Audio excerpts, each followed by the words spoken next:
Hello students, आज हम general organic chemistry start करेंगे, जिसे हम दो पार्ट में पढ़ेंगे, जीओसी 1 एंड जीओसी 2। जीओसी 1 में आपके टोटल 8 लेक्चर लगेंगे और जीओसी 2 में आपके टोटल 16 लेक्चर लगेंगे। तो सबसे पहले हेडिंग डाल लो जनरल ऑर्गेनिक केमिस्ट्री 1, या सीधा लिख लो पार्ट 1, या शॉर्ट में लिख सकते हो जीओसी 1।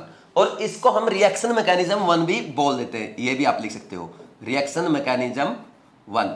वैसे रिएक्शंस का जो मैकेनिज्म है ना, वो तो हम जीओसी पार्ट 2 में पढ़ते हैं, लेकिन इसको भी रिएक्शन मैकेनिज्म 1 इसलिए बोल देते हैं क्योंकि इस पार्ट में हम कार्बोकैटायन, कार्बन आयन या कार्बन फ्री रेडिकल जो रिएक्शन इंटरमीडिएट्स बनते हैं उनकी स्टेबिलिटी के बारे में पढ़ते हैं। इसलिए हम इस पार्ट को रिएक्शन मैकेनिज्म पार्ट 1 और जीओसी 2 को रिएक्शन मैकेनिज्म पार्ट 2 भी बोल देते हैं। जो आप लिखना चाहो लिख लो, ये चैप्टर की हेडिंग हो गई। अब हम स्टार्ट कर रहे हैं।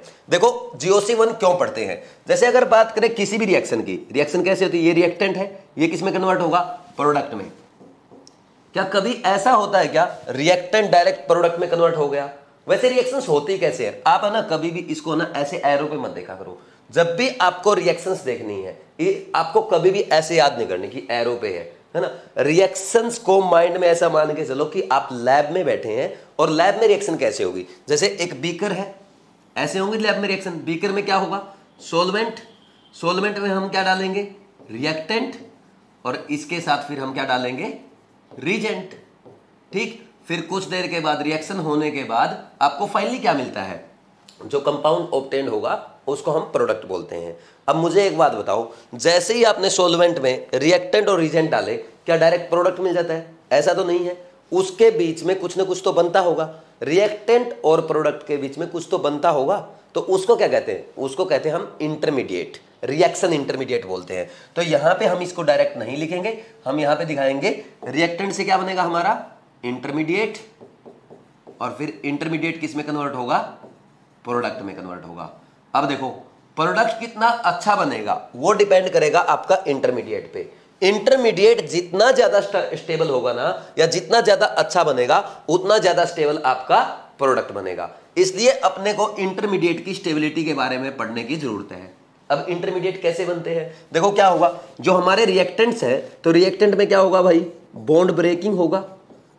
समझ आ रही बात। और बॉन्ड ब्रेकिंग कितने टाइप का हो सकता है, दो टाइप का हो सकता है। एक तो होता है आपका होमोलिटिक, होमोलिटिक, ठीक, और एक होता है हेट्रोलिटिक। अब ये होमोलिटिक और हेट्रोलिटिक क्या है, ये आगे अभी डिटेल में आपको मैं पढ़ाऊंगा, होमोलिटिक और हेट्रोलिटिक।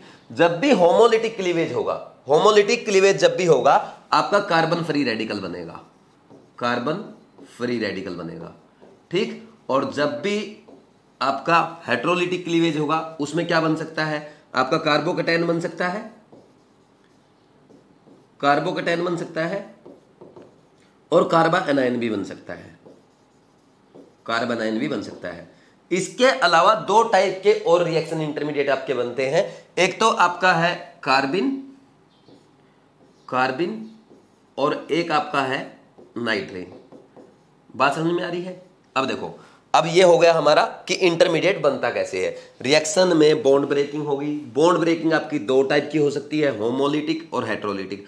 होमोलिटिक हुई तो क्या बन सकता है, कार्बन फ्री रेडिकल बन सकता है। हेट्रोलिटिक हुई तो क्या बनेगा, कार्बोकैटायन बनेगा, कार्बन आयन बनेगा, कार्बिन और नाइट्रीन बनते हैं। तो ये टोटल 5 आपके रिएक्शन इंटरमीडिएट बन सकते हैं। ठीक, इनके बारे में अपने को स्टडी करना है। देखो ये 3 जो है, ये हम अभी जीओसी 1 में पढ़ेंगे, और इनकी स्टेबिलिटी, कैसे इनकी स्टेबिलिटी बढ़ती है या कैसे इनकी स्टेबिलिटी घटती है, वो भी हम जीओसी 1 में ही देख लेंगे। ठीक, और कार्बिन और नाइट्रीन जो है, हम वो जीओसी 2 में पढ़ेंगे। एक बार आप इसको नोट कर लो, फिर नेक्स्ट हम होमोलिटिक एंड हेट्रोलिटिक क्लीवेज पढ़ते हैं। लिखो इसको।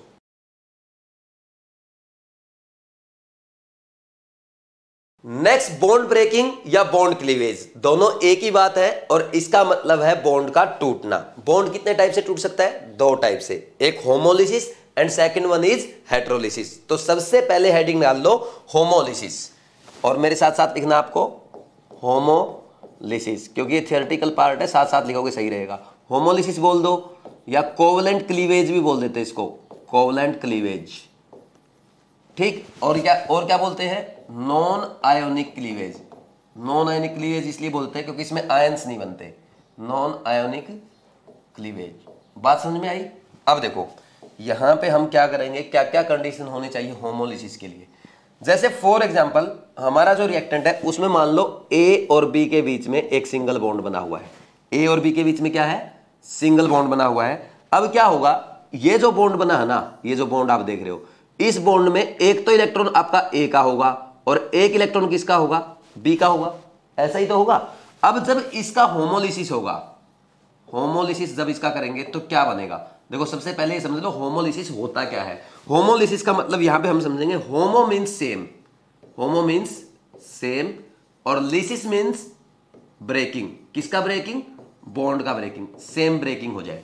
ठीक, जैसे ये बॉन्ड कैसे बना था, ए और बी ने एक एक इलेक्ट्रॉन दिया था, दोनों ने एक एक इलेक्ट्रॉन शेयर किया था, उससे ए और बी के बीच में एक कोवलेंट बॉन्ड बना। अब इस कोवलेंट बॉन्ड का कोवलेंट क्लीवेज ऐसे होगा, ए का इलेक्ट्रॉन ए के पास और बी का इलेक्ट्रॉन बी के पास, और रिजल्ट हमें क्या मिलेगा, ए का फ्री रेडिकल मिलेगा और बी का फ्री रेडिकल मिलेगा। ये इसका रिजल्ट आता है। तो जब भी होमोलिसिस होगा तो हमेशा उसका रिजल्ट क्या आएगा, फ्री रेडिकल बनेगा।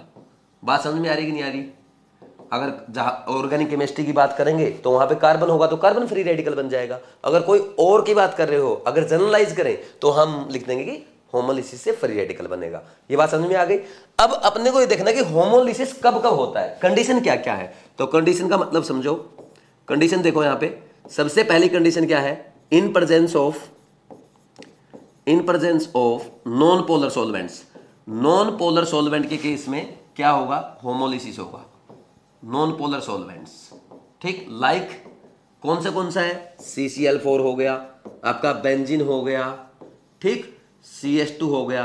और अभी माइंड पे अपने को जोर नहीं देना है क्योंकि सॉल्वेंट्स के बारे में GOC2 के सेकंड लेक्चर में हम बहुत डिटेल में पढ़ने वाले हैं। बस अभी तो आप ये लिख लो, होमोलिसिस कब होगा, इन presence of non polar solvents like CCl4, benzene, CH2 etcetera. ये बात समझ में आ गई। नेक्स्ट देखो, और कब होगा, इन प्रेजेंस ऑफ सनलाइट। ठीक, कई बार आपने देखा होगा ना रिएक्शन में ऐसे लिखा रहता है H nu, तो उसका मतलब ये होता है कि इन प्रेजेंस ऑफ सनलाइट। बात समझ में आ रही है। नेक्स्ट कब हो सकता है, हाई टेम्परेचर पे, जब रिएक्शन हाई टेम्परेचर पे होती है तब होगा।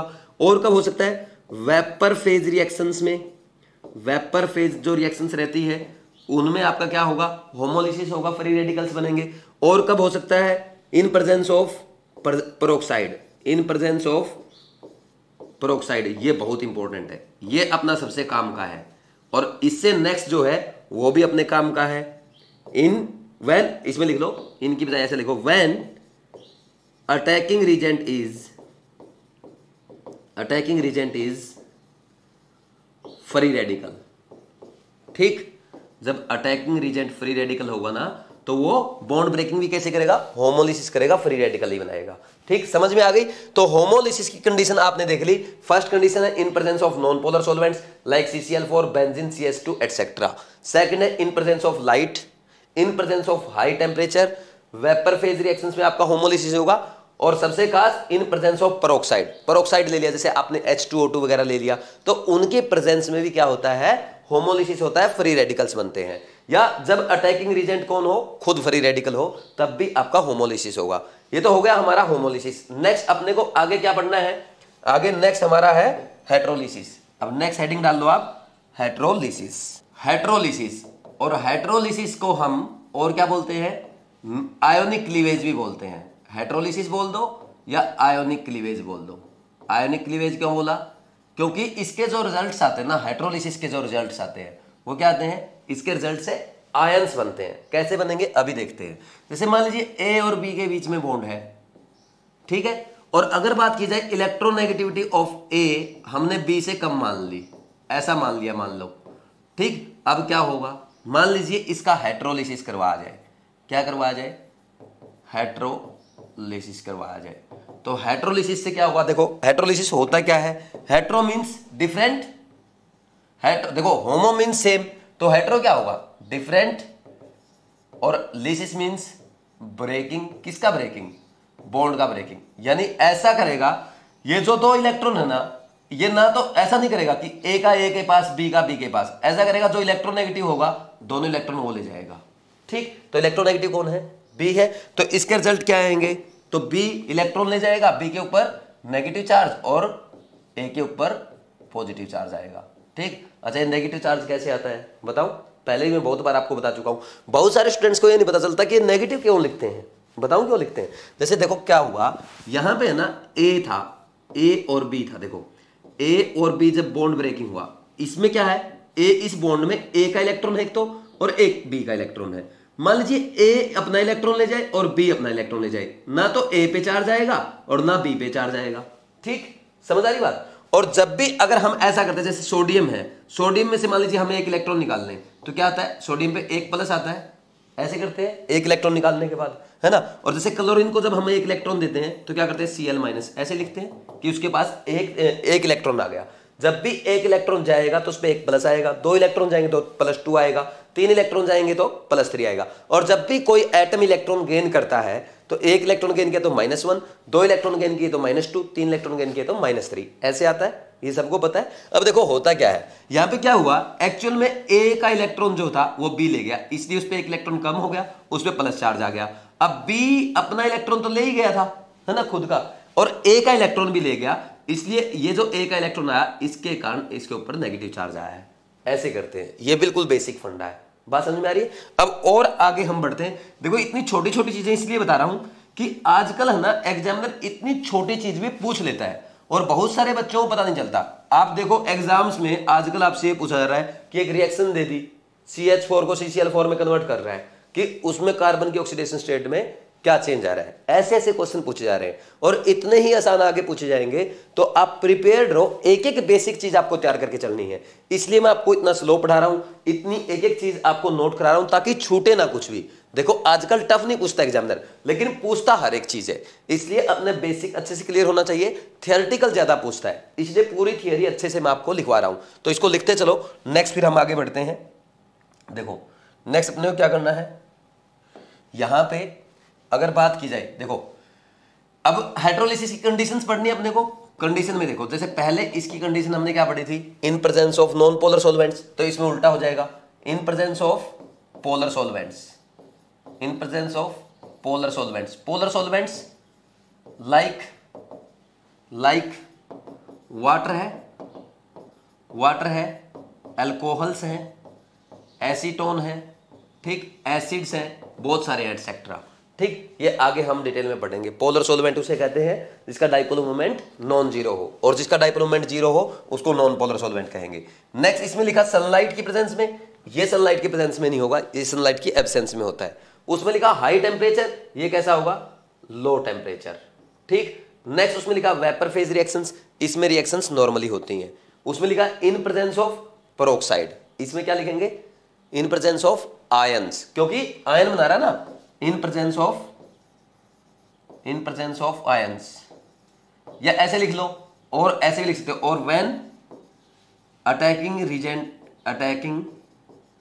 रीजेंट इज आयन, बल्कि ऐसा लिख लो आप, when attacking reagent is ion, इसको हटा देता हूं, बल्कि ये लिख दो, when attacking reagent is ion. ठीक, next when attacking reagent is ion, यानी कैटायन अटैक करे या एनायन अटैक करे, वो भी बॉन्ड को कैसे तोड़ेगा, कैटायन एनायन की फॉर्म में तोड़ेगा। समझ आ रही बात। इसके बाद नेक्स्ट पॉइंट जो आता है, नेक्स्ट पॉइंट हम क्या पढ़ते हैं, next point acid base reactions में। एसिड बेस रिएक्शंस में भी क्या होता है, आपके कैटायन और एनायन बनते हैं। ठीक, ये हाइड्रोलिसिस की कंडीशंस है, जैसे इन presence of polar solvents like H2O, alcohol, acetone या एसिड्स हो। ठीक, और लो टेम्परेचर पे जब अटैकिंग रीजेंट आयन हो तब आपका हाइड्रोलिसिस होगा, या एसिड बेस रिएक्शन के केस में भी आपका हाइड्रोलिसिस होता है, कैटायन और एनायन बनते हैं। आप एक बार इसको नोट कर लो, फिर आगे हम पढ़ेंगे कार्बन फ्री रेडिकल के बारे में, कार्बोकैटायन के बारे में, कार्बाइनाइन के बारे में, क्योंकि हमारे ऑर्गेनिक केमिस्ट्री में यही बनेंगे। और कार्बन नाइट्रोजन हम GOC2 में पढ़ेंगे। एक बार इसको नोट कर लो, फिर आगे बढ़ते हैं।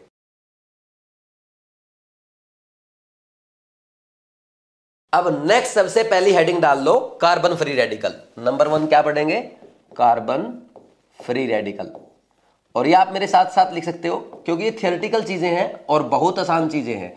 लेकिन जब मैं आपको बोलूं ना कि अब यार बोर्ड की तरफ देखो, उस टाइम कॉपी पेन रख दिया करो, ओनली समझने का काम किया करो। अगर आप उस टाइम पे नहीं समझेंगे तो आपको बाद में ज्यादा एफर्ट लगाने पड़ेंगे और ना ही आपको अच्छे से समझ में आएगा, ना ही आपको याद रहेगा और फिर एग्जाम में आप मिस्टेक करेंगे। तो प्लीज जब मैं आपको ये बोलूं कि अब आपको अच्छे से समझना है, बोर्ड की तरफ देखना है, उस टाइम कॉपी पेन बंद, ओनली बोर्ड पे फोकस होना चाहिए। और अब आप साथ के साथ लिख सकते हो, जैसे ही मैं बोलता हूं साथ के साथ लिख लो, तो उस टाइम बेशक लिख लिया करो, क्योंकि ये आसान चीज है, आराम से हम कर सकते हैं। जैसे आपने हेडिंग डाल दी कार्बन फ्री रेडिकल, अब इसमें देखो क्या होता है, जैसे अगर कार्बन की बात की जाए तो कार्बन कितने बॉन्ड बनाता है, 4 बॉन्ड बनाता है। मान लीजिए उसने यहां पे एक बॉन्ड किसी एटम जेड के साथ बनाया हुआ है ऐसे, ठीक, और हम क्या करते हैं, इसका अगर होमोलिसिस कर दे, ठीक, होमोलिसिस कैसे करना है, होमोलिसिस की कंडीशन अभी आपने पढ़ी है, वो आपको पता है, किसी भी कंडीशन की प्रेजेंस में हम क्या कर सकते हैं, होमोलिसिस कर सकते हैं, ठीक। और जब इसका होमोलिसिस होगा तो क्या होगा, यहां पे इस बॉन्ड में एक इलेक्ट्रॉन कार्बन का, एक जेड का,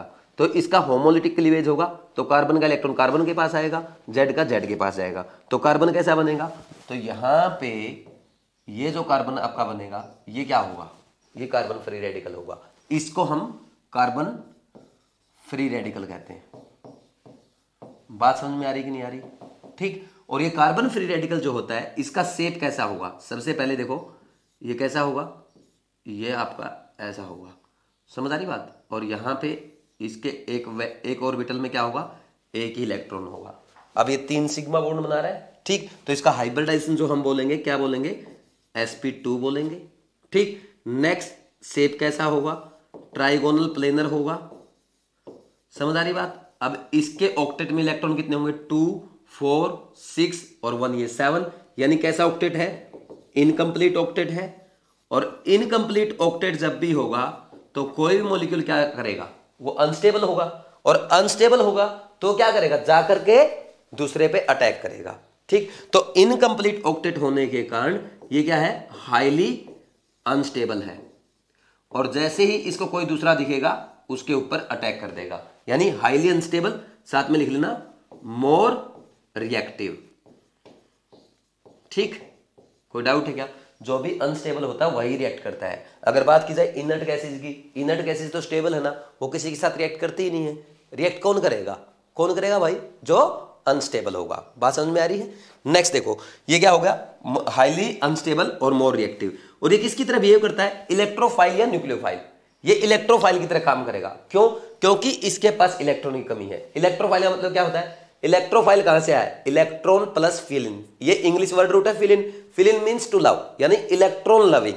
इलेक्ट्रोफाइल का मतलब क्या हुआ, इलेक्ट्रॉन लविंग, और इलेक्ट्रॉन से प्यार किसको है, जिसके पास ऑलरेडी इलेक्ट्रॉन की कमी है। तो ये इसका क्या है, इनकम्प्लीट ऑक्टेट है, तो ऑक्टेट कंप्लीट करने के लिए इलेक्ट्रॉन को अपनी तरफ अट्रैक्ट करता है, इसको इलेक्ट्रॉन चाहिए, तो ये कैसा है, इलेक्ट्रॉन लविंग है, यानी ये इलेक्ट्रॉन फाइल है ना। तो इसमें लिख लो इट वर्क्स एज इलेक्ट्रोफाइल। ये बात समझ में आ रही कि नहीं आ रही अपने को, ठीक। ये लिख लिया हमने किसके बारे में, कार्बन फ्री रेडिकल के बारे में। अब नेक्स्ट किसके बारे में लिखना है, कार्बोकैटायन के बारे में। कैसे लिखेंगे, देखो मेरे साथ साथ लिख सकते हो आप, ये भी, ये तो आसान सी चीजें है, बेशक लिखना तो लिख लो, नहीं तो स्किप भी कर सकते हो अगर आपको आता है, ठीक। जिसको जो पहली बार देख रहा है वो लिख सकता है ना। नेक्स्ट है, लेकिन एक बात ध्यान रखना, मैं हमेशा आपको कंप्लीट पढ़ाऊंगा। नेक्स्ट अपना कार्बोकैटायन। अब कार्बोकैटायन कैसे बनता है, देखो मान लीजिए यहां पे ये कार्बन का बॉन्डिंग है किसके साथ, एक्स के साथ, और यहां पे अगर बात की जाए इलेक्ट्रोनेगेटिविटी की, electronegativity of carbon is less than electronegativity of x, ठीक।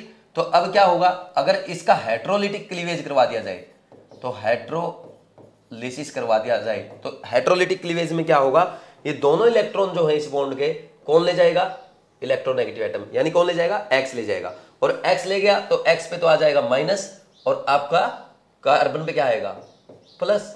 ये क्या बना आपका कार्बोकैटायन, ठीक। ये आगे रिएक्शंस में हम देखेंगे, कार्बोकैटायन बनेंगे, कार्बोकैटायन की स्टेबिलिटी, ये सब हम आगे देखेंगे, ठीक। अभी तो बस ये देखो कार्बोकैटायन बन रहा है। अब जो कार्बोकैटायन बनता है उसका स्ट्रक्चर कैसा होता है, ये ऐसा होगा, ठीक। यहाँ पे एक ऑर्बिटल वैकेंट होगा, इस पे प्लस चार्ज होगा, तो हाइब्रिडाइजेशन कैसा होगा इसका, sp2 होगा।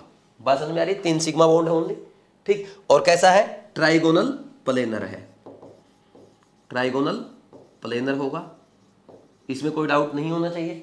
अब नेक्स्ट इसके बाद यहां पे इसका इनकम्प्लीट ऑक्टेट था, तो इसका भी चेक करो, कार्बोकेटाइन का ऑक्टेट कंप्लीट होगा या इनकम्प्लीट होगा। देखो यहां पे अगर बात की जाए, कार्बोकेटाइन के पास ओनली 3 सिग्मा बॉन्ड है और एक बॉन्ड में 2 इलेक्ट्रॉन, 2 2 2 6 हो गए टोटल। यानी कितने इलेक्ट्रॉन है? 6 इलेक्ट्रॉन होंगे ऑक्टेट में। तो इनकम्प्लीट या कंप्लीट? इनकम्प्लीट ऑक्टेट होगा। तो हम क्या लिख देंगे? इनकम्प्लीट ऑक्टेट है। ठीक है भाई, इनकम्प्लीट ऑक्टेट। कितने इलेक्ट्रॉन आएंगे इसमें? 6 इलेक्ट्रॉन। और उसमें भी आप लिख देना इसमें कितने बन रहे हैं? 2 4 6 और 1 7। क्योंकि देखो ये इतनी छोटी छोटी चीजें हैं, एग्जामिनर आजकल पूछ सकता है। कैसे क्वेश्चन पूछ सकता है? जैसे मान लीजिए एग्जामिनर ये क्वेश्चन आपसे पूछ ले कि ये जो एक रिएक्शन दे दी और बोल दे कि रिएक्शन का जो इंटरमीडिएट बन रहा है उसके ऑक्टेट में कितने इलेक्ट्रॉन है? 8 इलेक्ट्रॉन है, 6 इलेक्ट्रॉन है, 7 इलेक्ट्रॉन है, कांट से। तो आप क्या बोलोगे? अगर कार्बन फ्री रेडिकल बन रहा है तो आप बोल देंगे 7 इलेक्ट्रॉन है। अगर आपका रिएक्शन इंटरमीडिएट कार्बोकेटाइन बन रहा है तो आप बोल देंगे 6 इलेक्ट्रॉन। और कार्बोनाइन में अभी हम आगे देखेंगे उसके ऑक्टेट में 8 इलेक्ट्रॉन होते हैं। यह भी आपको पता होना चाहिए। और इतना डिटेल में इसलिए पढ़ा रहा हूं आपको क्योंकि एग्जामिनर आजकल बेसिक चीजें ज्यादा पूछता है। जैसे एक क्वेश्चन ये भी तो बन सकता है, मान लीजिए एक रिएक्शन दे दी है ना, कोई भी रिएक्शन दे दी और बोल दिया इस रिएक्शन में जो इंटरमीडिएट बनता है उसके बारे में कौन सी स्टेटमेंट इनकरेक्ट है। कैसे करेगा? एक रिएक्शन दे दी, फिर बोल देगा which of the following statement is correct incorrect about reaction intermediate of given reaction, वो दे देगा। मान लीजिए उस रिएक्शन में कार्बन फ्री रेडिकल क्या बन रहा है? रिएक्शन इंटरमीडिएट बन रहा है। तो 4 ऑप्शन आपको दे देगा। रिएक्शन इंटरमीडिएट जो है उसका हाइब्रिडाइजेशन sp2 है, उसका ट्राइगोनल प्लेनर ज्योमेट्री है, उसका ऑक्टेट कंप्लीट है और वो इलेक्ट्रोफाइल की तरह काम करता है। तो कौन सी स्टेटमेंट इनकरेक्ट है? कि ऑक्टेट कंप्लीट है। क्या कैसा ऑक्टेट आएगा इसका? इनकम्प्लीट आएगा। तो ये आपको ध्यान रखना पड़ेगा। ठीक, तो ये आपको पता होना चाहिए। और ये बहुत टफ चीजें नहीं है, कहीं ज्यादा टेंशन ले लो। लेकिन मैं आपको ये बता रहा हूं कि एग्जामिनर ने अपना पैटर्न थोड़ा सा चेंज किया है। इस टाइप के क्वेश्चंस वो एग्जाम में आपसे पूछ सकता है। अब नेक्स्ट आगे बढ़ते हैं। इनकम्प्लीट ऑक्टेट हो गया और क्या लिखते हैं हम? कैसा होगा? इनकम्प्लीट ऑक्टेट होगा तो ज्यादा अनस्टेबल होगा, लिखो हाईली अनस्टेबल। और अनस्टेबल होगा तो बहुत रिएक्टिव होगा, मोर रिएक्टिव। और जिसके पास इलेक्ट्रॉन की कमी है वो इलेक्ट्रॉन लविंग होगा, यानी किसकी तरह काम करेगा? It work as electrophile. आप है ना हमेशा एक बात ध्यान रखो, जो कार्बन फ्री रेडिकल होता ना वो उसके सारे करैक्टर किसके जैसे होते हैं? कार्बोकेटाइन जैसे होते हैं, बिल्कुल सेम होंगे। बस डिफरेंस कहां आता है? इसके ऑक्टेट में 6 इलेक्ट्रॉन है और इसके ऑक्टेट में 7 इलेक्ट्रॉन है। इसको नोट करो, फिर हम आगे कार्बोनाइन करते हैं।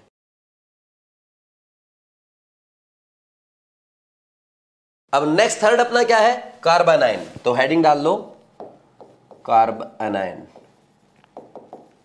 इसमें देखो क्या करेंगे, ये भी हेटेरोलिटिक क्लीवेज से बनता है। कैसे बनेगा? जैसे मान लीजिए यहां पे ये कार्बन Y के साथ बॉन्ड बना रहा है और electronegativity of carbon is more than electronegativity of Y atom, ये दिया गया है। ठीक, यहां पे जैसे ही हम हेटेरोलिटिक क्लीवेज कराएंगे तो अब हेटेरोलिटिक क्लीवेज जब भी आप कराओगे, हेटेरोलिसिस जब भी आप कराओगे तो आपको पता है जो ज्यादा इलेक्ट्रोनेगेटिव एटम है वो क्या लेके जाएगा? दोनों इलेक्ट्रॉन। तो ये दोनों इलेक्ट्रॉन इस बार किसके होंगे? कार्बन के। और कार्बन के होंगे तो कार्बन जब दोनों इलेक्ट्रॉन लेके जाएगा तो क्या होगा? कार्बन पे नेगेटिव चार्ज आएगा और वाई पे क्या आ जाएगा? पॉजिटिव। तो ऐसे आपका ये कार्बोनाइन बनता है। ठीक, इसका स्ट्रक्चर बनाओ। स्ट्रक्चर कैसे बनेगा? ये स्ट्रक्चर बनेगा, ये नेगेटिव चार्ज, एक बॉन्ड ये, एक बॉन्ड ये, एक बॉन्ड ये, 3 सिग्मा बॉन्ड आ गए, एक लोन पेयर है। तो हाइब्रिडाइजेशन क्या आएगा? sp3, क्योंकि टोटल 4 हो गए ना, 3 सिग्मा और एक लोन पेयर। किसके जैसा है? किससे कैसा है ये? NH3 के जैसा नहीं है। तो NH3 के जैसा तो इसका हाइब्रिडाइजेशन sp3 और शेप कैसा होगा? पिरामिडल। बात समझ में आ रही कि नहीं आ रही? इसमें कोई डाउट नहीं होना चाहिए। एग्जामिनर ये भी पूछ सकता है आपसे कि जो हमारा रिएक्शन इंटरमीडिएट बन रहा है वो किसके साथ आइसोस्ट्रक्चरल है। बात समझ में आई? जैसे मान लीजिए किसी रिएक्शन में हमारा रिएक्शन इंटरमीडिएट कार्बोकेटाइन बन रहा हो तो बोल देगा इट इज आइसोस्ट्रक्चरल विद, क्या बोलेगा? आपको CCl4 दे देगा, NH3 दे देगा, BeCl2 दे देगा और BCl3 दे देगा। तो कार्बोकेटाइन कैसा बनता है? प्लेनर बनता है। तो प्लेनर कौन है?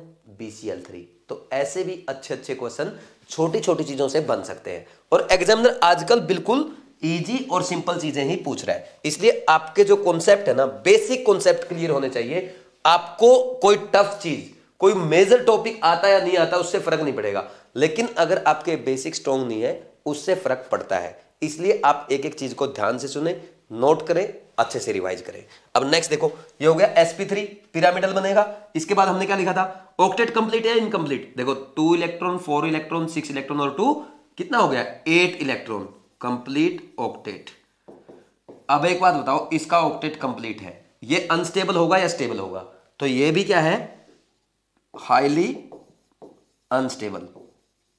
ऐसा क्यों होता है? देखो होता ये है, केमिस्ट्री का ये रूल है, किसी के पास अगर पॉजिटिव चार्ज है वो भी अनस्टेबल, किसी के पास नेगेटिव चार्ज है वो भी अनस्टेबल। तो स्टेबल कौन होगा?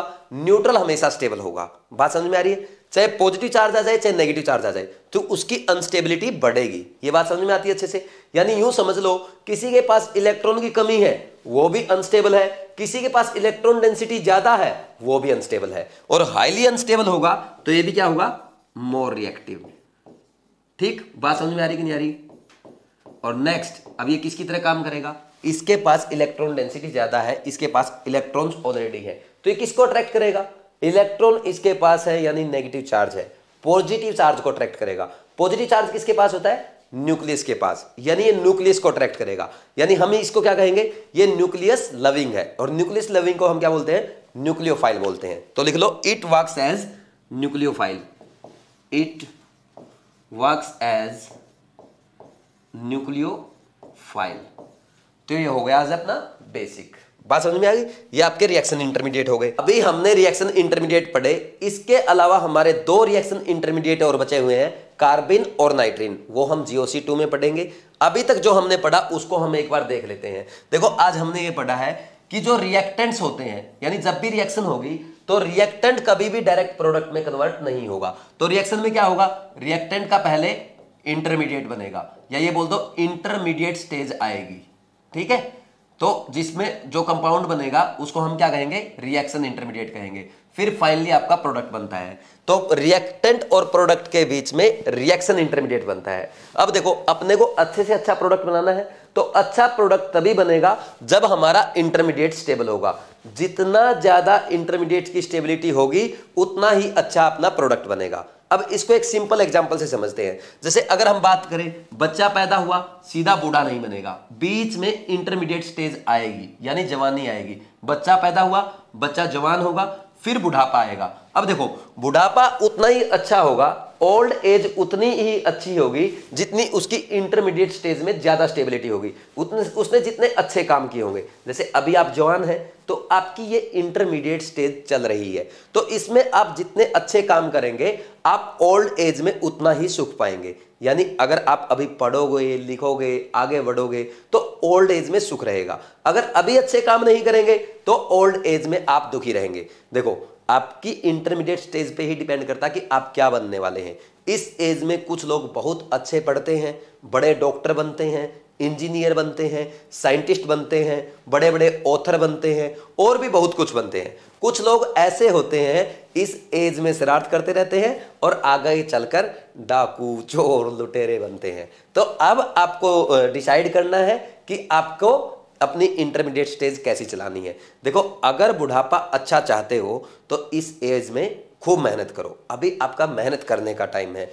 खूब पढ़ो, ज्यादा से ज्यादा क्वेश्चन प्रैक्टिस करो, और जो मिस्टेक्स आप करते हो उनसे ज्यादा से ज्यादा सीखो। मॉर्निंग में जल्दी उठो, एक्सरसाइज करो, मेडिटेशन करो, अच्छी अच्छी बुक्स पढ़ो। तो जितने अच्छे काम करोगे आगे लाइफ में आपको उतना मजा आता जाएगा। देखो, हम जब भी कोई नाम सुनते हैं, जैसे हम डॉक्टर कलाम के बारे में सुनते हैं, तो जैसे ही डॉक्टर कलाम हमारे माइंड में आता है एक पॉजिटिविटी आती है माइंड में। हाँ, आप भी डॉक्टर कलाम बन सकते हैं, लेकिन हमें डॉक्टर कलाम के जैसा संघर्ष करना होगा। तो ये इंटरमीडिएट एज आपकी है, ये जो जवानी है इसको खोना नहीं है। इसमें हमें पूरी एनर्जी अपने आप को संवारने में, अपने आप को इंप्रूव करने में लगानी है। और जितना आप अपने आप को इंप्रूव करेंगे लोग उतना आपकी तरफ देखेंगे, और लोग जब आपकी तरफ देखेंगे आप सक्सेसफुल बनेंगे। जो सक्सेस का मजा है वो किसी भी चीज में नहीं है। तो जैसे जैसे आप सक्सेस की सीढ़ियां चढ़ते जाएंगे वैसे वैसे आपको और मजा आता जाएगा। ये फालतू टाइम वेस्ट करना, इधर उधर घूमना, मोबाइल यूज करना, फालतू बकवास करना, इसमें कोई मजा नहीं है। जब आपको सक्सेस मिलेगी ना, सक्सेस का जब मजा आपको पड़ेगा, बाकी सब मजे आप भूल जाएंगे। तो इसलिए मैं अभी से कहता हूं, अच्छे से मेहनत करो, एक एक चीज को अच्छे से सीखो और आगे बढ़ो, ताकि हमारी ओल्ड एज हम अच्छे से जी सके। तो समझ में आता है? तो हमने रिएक्शन से अपनी लाइफ के बारे में भी समझा। अब हम फिर से आगे बढ़ते हैं। देखो, रिएक्टेंट से प्रोडक्ट अच्छा बनाने के लिए इंटरमीडिएट स्टेबल होना चाहिए, और इंटरमीडिएट की स्टेबिलिटी पढ़ने के लिए हम जीओसी 1 पढ़ रहे हैं। तो आज हम क्या पढ़ने वाले हैं? तो जीओसी 1 में जो हम पढ़ेंगे, फैक्टर्स अफेक्टिंग रिएक्शन इंटरमीडिएट। समझ आ रही बात? ये हम पढ़ेंगे। देखो, फर्स्ट फैक्टर कौन सा आता है? पहला फैक्टर जो आपका होगा वो होगा inductive effect, inductive effect. Second factor is resonance, इसको हम मेसोमेरिक इफेक्ट भी बोल देते हैं। ठीक, साथ साथ लिख लो बेशक। Third one is hyper conjugation, क्योंकि अभी हम समझ नहीं रहे हैं, अभी हम क्या कर रहे हैं, अभी तो हम टेबल बना रहे हैं कि आगे हमें क्या पढ़ना है। ठीक, hyper conjugation. Fourth is electromeric effect. ठीक, ये अपने को जीओसी 1 में पढ़ना है। इंडक्टिव इफेक्ट में 2 दिन लगेंगे, रेजोनेंस में आप ये मान के चलो अप्रोक्स 5 लेक्चर लगेंगे, और हाइपर कॉन्जुगेशन की अगर बात की जाए तो हाइपर कॉन्जुगेशन में 1 लेक्चर लगेगा। इलेक्ट्रोमेरिक इफेक्ट बहुत छोटा सा है, इसके साथ हम जो हमारा आइसोमेरिज्म का टॉपिक छूटा हुआ है, टोटोमेरिज्म, वो पढ़ेंगे। इलेक्ट्रोमेरिक इफेक्ट और टोटोमेरिज्म टोटल 1 लेक्चर में हो जाएगा, लास्ट लेक्चर अपना रहेगा। तो ऐसे 8 लेक्चर में हम जीओसी 1 कंप्लीट कर लेंगे। इसको नोट करो, फिर हम आगे बढ़ते हैं।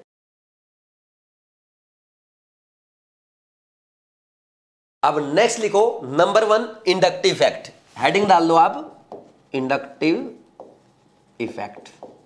और ये समझने वाला है, और सबसे खास बात ये है, ये बहुत आसान है। ठीक, और इसके बहुत इजी क्वेश्चंस एग्जाम में आते रहते हैं, इस साल भी आया था। तो देखो क्या होता है इंडक्टिव इफेक्ट। इंडक्टिव इफेक्ट की अगर बात की जाए, जैसे मान लीजिए यहां पे कार्बन है और कार्बन का बॉन्ड बन रहा है क्लोरीन के साथ, तो ज्यादा इलेक्ट्रोनेगेटिव कौन है? क्लोरीन है।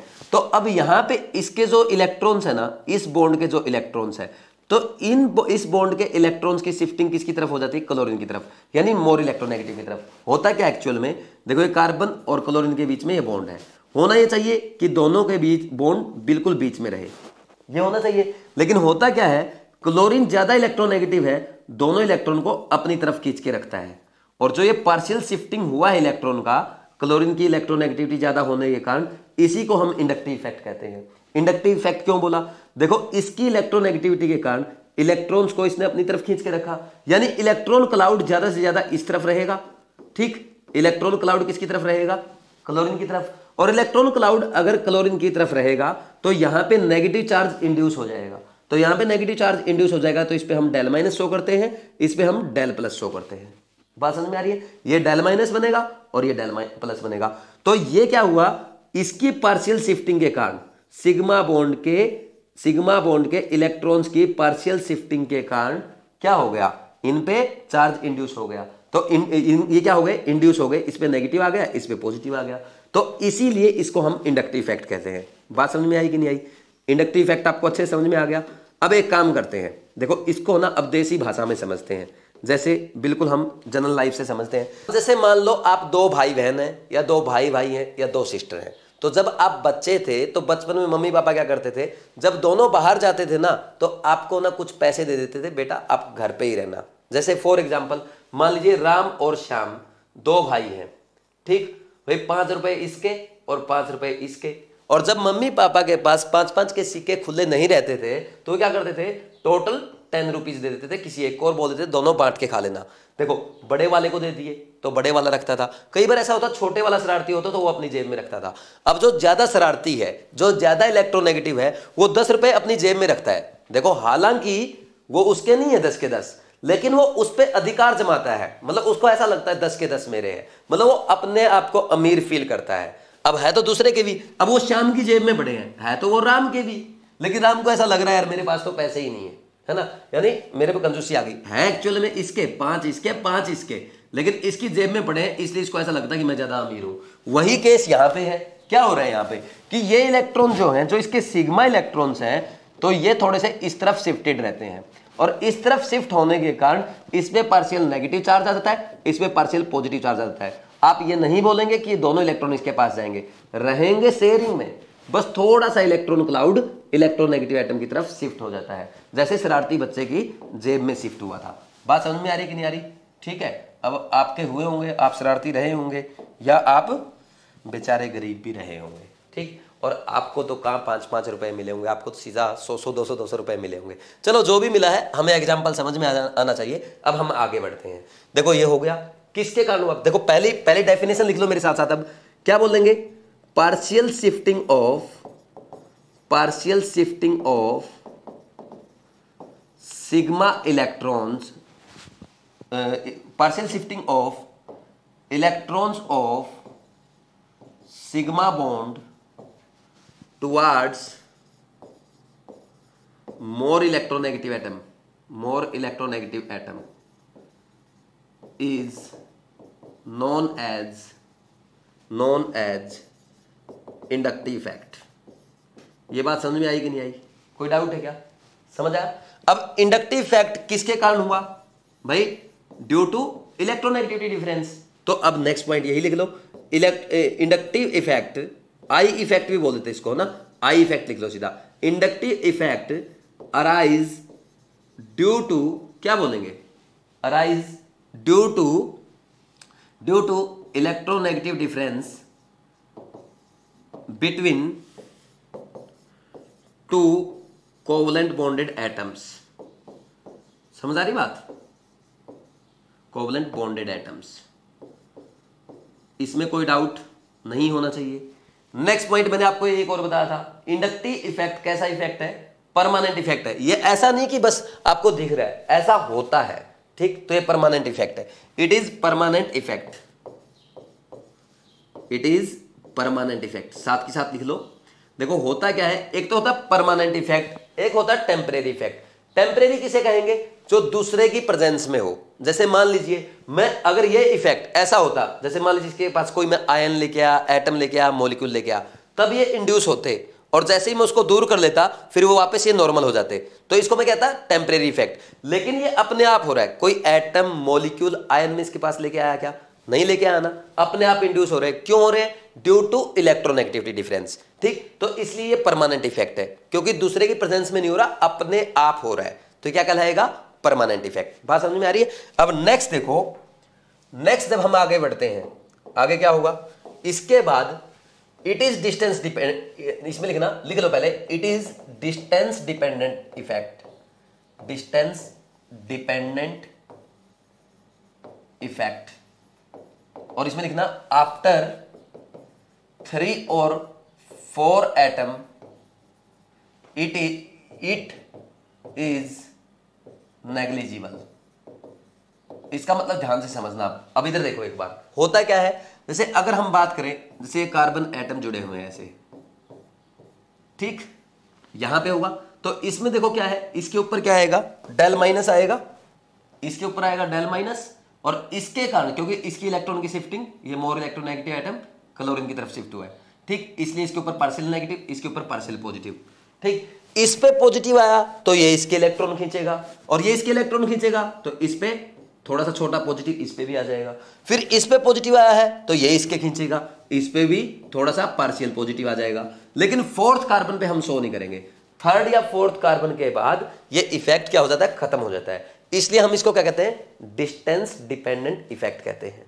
बात समझ में आ रही है? यानी आप यहां पे क्या लिख सकते हो? इंडक्टिव यानी I effect is inversely proportional to distance. जैसे जैसे डिस्टेंस बढ़ेगा आपका आई इफेक्ट खत्म होता जाएगा। कोई डाउट है क्या? नेक्स्ट पॉइंट देखो। अब नेक्स्ट है इंडक्टिव इफेक्ट, आपका 2 टाइप का होता है, एक तो प्लस आई इफेक्ट, एक माइनस आई इफेक्ट। जब इलेक्ट्रॉन डोनेटिंग ग्रुप लगे होंगे तो उसको हम प्लस आई इफेक्ट कहेंगे, और जब इलेक्ट्रॉन विड्रॉइंग ग्रुप होंगे तो उसको हम माइनस आई इफेक्ट कहेंगे। तो देखो कैसे पता चलेगा प्लस आई इफेक्ट लग रहा है या माइनस आई इफेक्ट लग रहा है? तो इसके लिए हमने क्या किया? एक रेफरेंस लिया, और जो हाइड्रोजन का इंडक्टिव इफेक्ट है उसको हमने क्या किया? 0 मान लिया। तो हम यहां पे क्या लिखेंगे? ये लिख लो, inductive effect of hydrogen is equal to 0। ये हमारा रेफरेंस हो गया। ठीक, इसके बाद हम प्लस आई इफेक्ट और माइनस आई इफेक्ट डिसाइड करते हैं कि कौन प्लस आई इफेक्ट शो करेगा, कौन माइनस आई इफेक्ट शो करेगा। यहीं पे एक बार और लिख लो, टाइप ऑफ इंडक्टिव इफेक्ट। ठीक, कितने टाइप का होता है? 2 टाइप का होगा, एक तो प्लस आई इफेक्ट और एक क्या होगा आपका माइनस आई इफेक्ट। ठीक, ये लिख लो, फिर हम एक एक करके पढ़ते हैं। प्लस आई इफेक्ट की से प्लस आई सीरीज पढ़ेंगे और माइनस आई सीरीज पढ़ेंगे। एक बार इसको नोट कर लो अच्छे से, फिर वो देखते हैं। अब नेक्स्ट आप लिखो plus I series and minus I series. तो सबसे पहले हेडिंग डाल लो प्लस आई सीरीज। अब प्लस आई सीरीज कौन बनाएंगे? जो इलेक्ट्रॉन डोनेटिंग होंगे वो क्या करेंगे? प्लस आई सीरीज बनाएंगे। इलेक्ट्रॉन डोनेटिंग ग्रुप, ठीक, इन्हें हम प्लस आई बोलेंगे और शॉर्ट में मैं इसको ईडीजी भी बोल देता हूं। अब इलेक्ट्रॉन डोनेटिंग कौन होंगे? जो एनायंस होंगे। एनायन आपके इलेक्ट्रॉन डोनेटिंग होंगे। देखो, एनायन हो सकते हैं या ऐसे ग्रुप या एटम जो न्यूट्रल है और इलेक्ट्रोपॉजिटिव है। ठीक, लिख लो, सबसे ज्यादा तो इलेक्ट्रॉन डोनेट करेंगे, दूसरा न्यूट्रल भी कर सकते हैं। न्यूट्रल कैसे होने चाहिए? इलेक्ट्रोपॉजिटिव होने चाहिए। ये ब्रैकेट में लिख भी लेना। अब ध्यान से ये सीरीज समझ लेना अच्छे से। देखो, सबसे पहले कौन आएंगे? एनायन आएंगे। एनायन में भी अगर लिखा जाए, सबसे पहले आएगा आपका CH2 माइनस, फिर आएगा आपका NH माइनस, फिर आएगा आपका O माइनस। ठीक, एक बार चाहो तो साथ के साथ लिख लो, फिर मैं आपको समझा दूंगा अच्छे से। O माइनस के बाद आएगा आपका COO माइनस, ये वाला, ये एनायन। ठीक, बात समझ में आ रही? नेक्स्ट, इसके बाद क्या आएंगे? Neutral group. जैसे ये कार्बन है, इसके 3 ये CH3 खुद प्लस आई है तो 3 प्लस आई ग्रुप लगे हैं। फिर इसके बाद कौन आता है? ये आता है आपका जिसके दो CH3 लगे होंगे। फिर इसके बाद कौन आएगा? जिसके एक ही CH3 लगा होगा, ये वाला। और फिर कौन आएगा?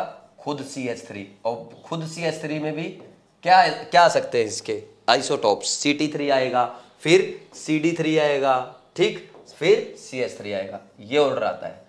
बात समझ में आई कि नहीं आई? CD3 आएगा पहले और सबसे लास्ट में CH3। ठीक, ये ऑर्डर आएगा, हमेशा ध्यान रखना आपको। अब देखो, इसको मैं आपको याद कैसे कराता हूं वो देखना आप। समझ आ रही बात? इधर देखो, यहां पे ये क्या है? एनायंस। तो एनायन में आपने कैसे डिसाइड किया? CH2 माइनस का ज्यादा होगा तो इलेक्ट्रोनेगेटिविटी जिसकी ज्यादा होगी उसका प्लस आई इफेक्ट कम होगा, उसकी इलेक्ट्रॉन देने की टेंडेंसी कम होगी। तो हम क्या बोल देंगे? As electronegativity increase plus I effect decrease. समझ आ रही बात?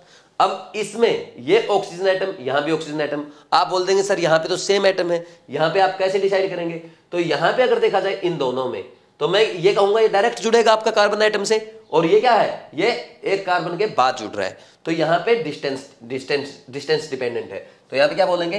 As distance increase plus I decrease. अब प्लस आई हो चाहे माइनस आई हो, डिस्टेंस बढ़ेगा तो इसका इफेक्ट घटेगा। और यहां पे हमने कैसे किया?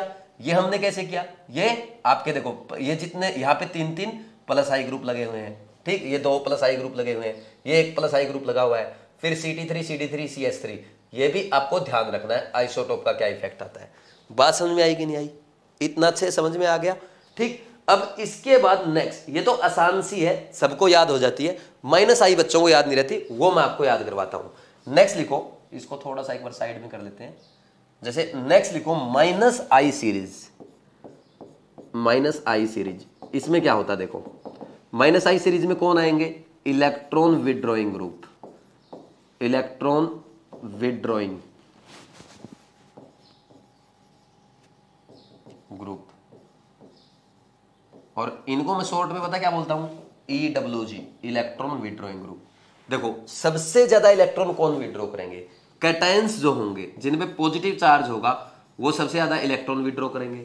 फिर इसके बाद कौन आएंगे? जिनके ऊपर पार्शियल पॉजिटिव चार्ज होगा, ठीक, पार्शियल पॉजिटिव चार्ज, ठीक, यानी यहां पे वो आएंगे पोलर पाई बॉन्ड वाले आएंगे। कौन आएंगे?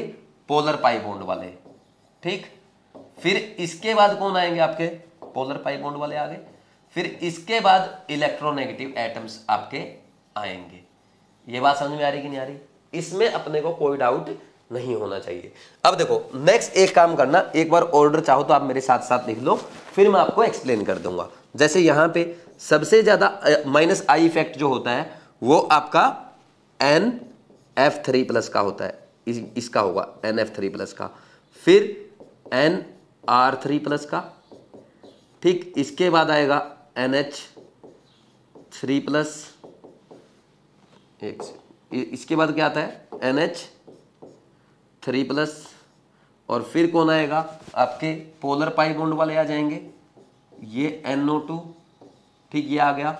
फिर आपका आता है साइनाइड, फिर आपका आता है COOH, फिर कौन आता है CHO, फिर कौन आएगा हैलोजन एटम्स, ठीक, और हैलोजन एटम के बाद कौन आएगा, एक बार थोड़ा सा इसको स्पेस बना लेते हैं, इधर कर लेते हैं।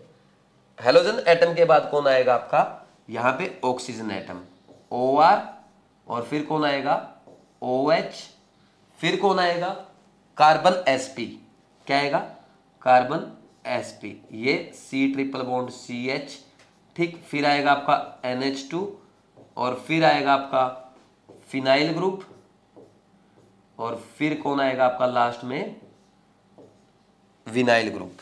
इसको थोड़ा सा और इधर करते हैं, ठीक है, ये आपका फिर विनाइल ग्रुप आ जाएगा, ठीक है भाई, ये हमने लिख लिया। अब देखो, अब समझ लो आप, ताकि आपको हमेशा याद रहे उसके लिए। ये तो समझ में आ रहा है, ये कैटायन सबसे आगे आएंगे, ठीक, ये तो कैटायंस हो गए, लिख देता हूं, येलो पेन से लिख देता हूं, ये क्या है आपके कैटायंस, इसमें कोई डाउट नहीं होना चाहिए। और फिर ये आपके पोलर पाई बॉन्ड वाले आ गए, तो सबसे ज्यादा कैटायन का होता है माइनस आई, ये माइनस आई का ऑर्डर हमने यहाँ पे लिख रखा है, कैटायन का सबसे ज्यादा, फिर पार्शियल पाई बॉन्ड का।